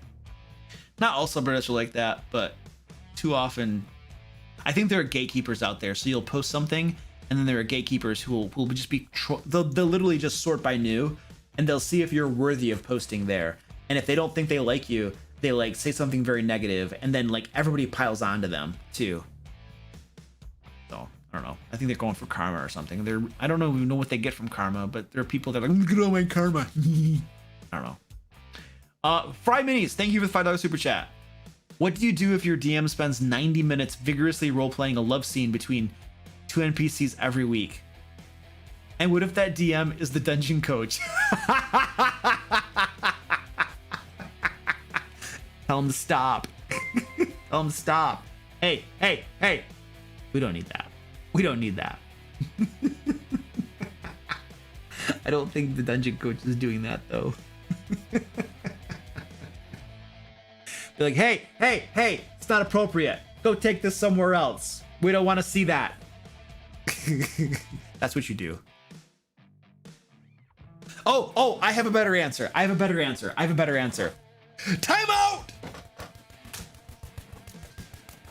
Time out! That's what you do. That's probably what you were fishing for. Somebody please clip this and show the dungeon coach. He and I are tight. He and I are buds. He's probably gonna be at LayerCon too. He just told me he was probably gonna be able to come. Anyway, he and I talk all the time, and I was talking with him about the spoof videos that I'm doing, and I was telling him, I'm like, dude, you know I'm gonna do one on you, and you know that I'm gonna go crazy on the timeouts. And he's like, yeah, I know. You have to watch the dungeon coach, some of his videos. He has a timeout thing that he does in his videos. Oh, Dark Helmet playing with his dolls? Yeah.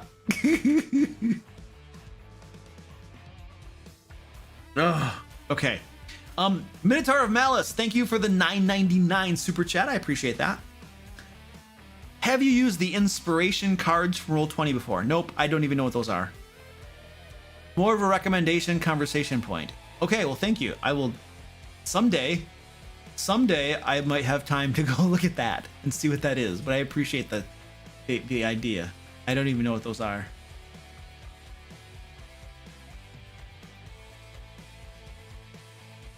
You need to get him to play 3.5 because lots of his new homebrew rules are 3.5 rules. Well, 3.5 was like a very much more fleshed out system, like lots more rules. It was very rules heavy, we say.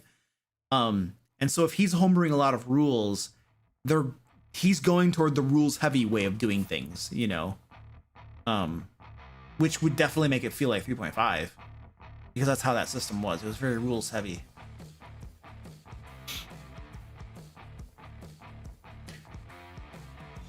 How is George the squirrel doing? George the squirrel is doing awesome. He is getting bigger and bigger. He nibbles on my fingers. He like when I wake him up from his little nest, he'll wake up, he'll look at me, he'll stretch. Like he'll do this little stretch. You know, he'll be like, "Hi, Daddy." He's stretching, and then he'll come up to me and he'll be like, "No, no, no, no, no, no, no, no, no, no." He'll bite my finger and stuff. And I'm like, "George, stop that." And then he's getting fast too. Squirrels are extremely dexterous. They have like a dexterity of 20, like they're born with it. So he'll be like, go up my arm, and I'm just like, "Whoa, George, hold on a second." And dude, squirrels have like their climbers. Holy crap balls. They got hands and feet that were engineered for climbing. Somebody designed these squirrels with climbing in mind. Oh my, he's like upside down on my arm, like, "Haha, I have you." Yeah, it's crazy. Can you show us George? Oh, I knew somebody was gonna ask that. I'll try to. I'll be right back. I'm gonna show you my cats. I'll see if we can show you George. I can't promise it though. I have to be very careful that he doesn't get out because I have 7 murderers that live in my household, also called cats. I'll be right back.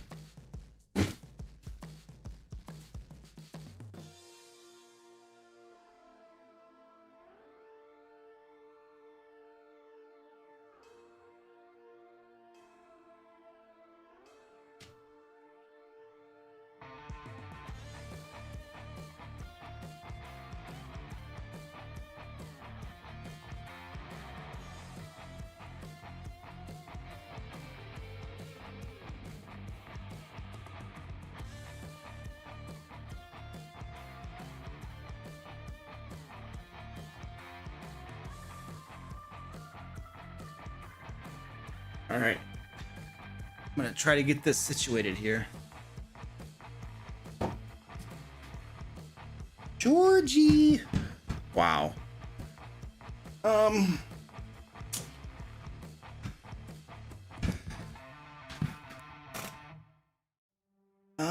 I'm working on it.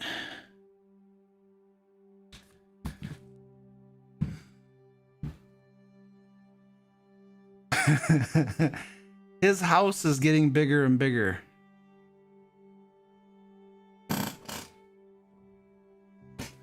Georgie.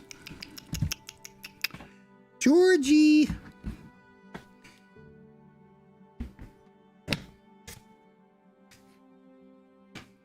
Georgie. Georgie. Georgie. What's up, buddy? Georgie.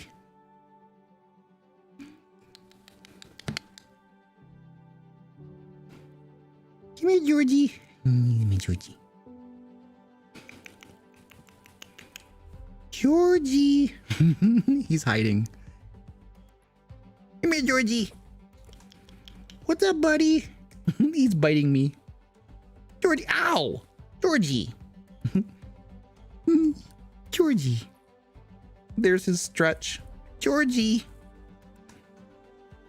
Ow. Georgie. What are you doing, Georgie? What's up, Georgie? He just bites me.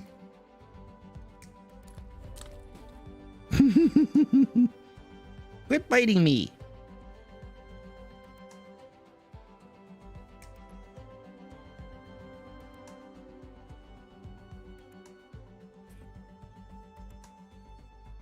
That's his style. Hey, Georgie.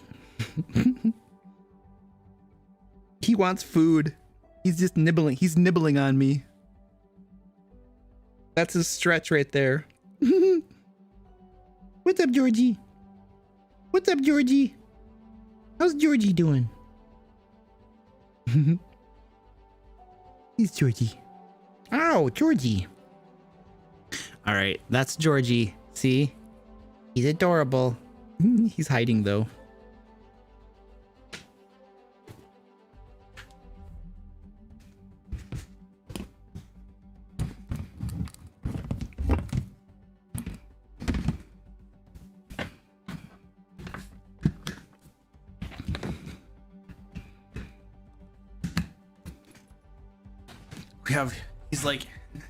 He's in Fort Knox right now, so the cats can't get to him. All right, I'm gonna put him back. I'll be right back.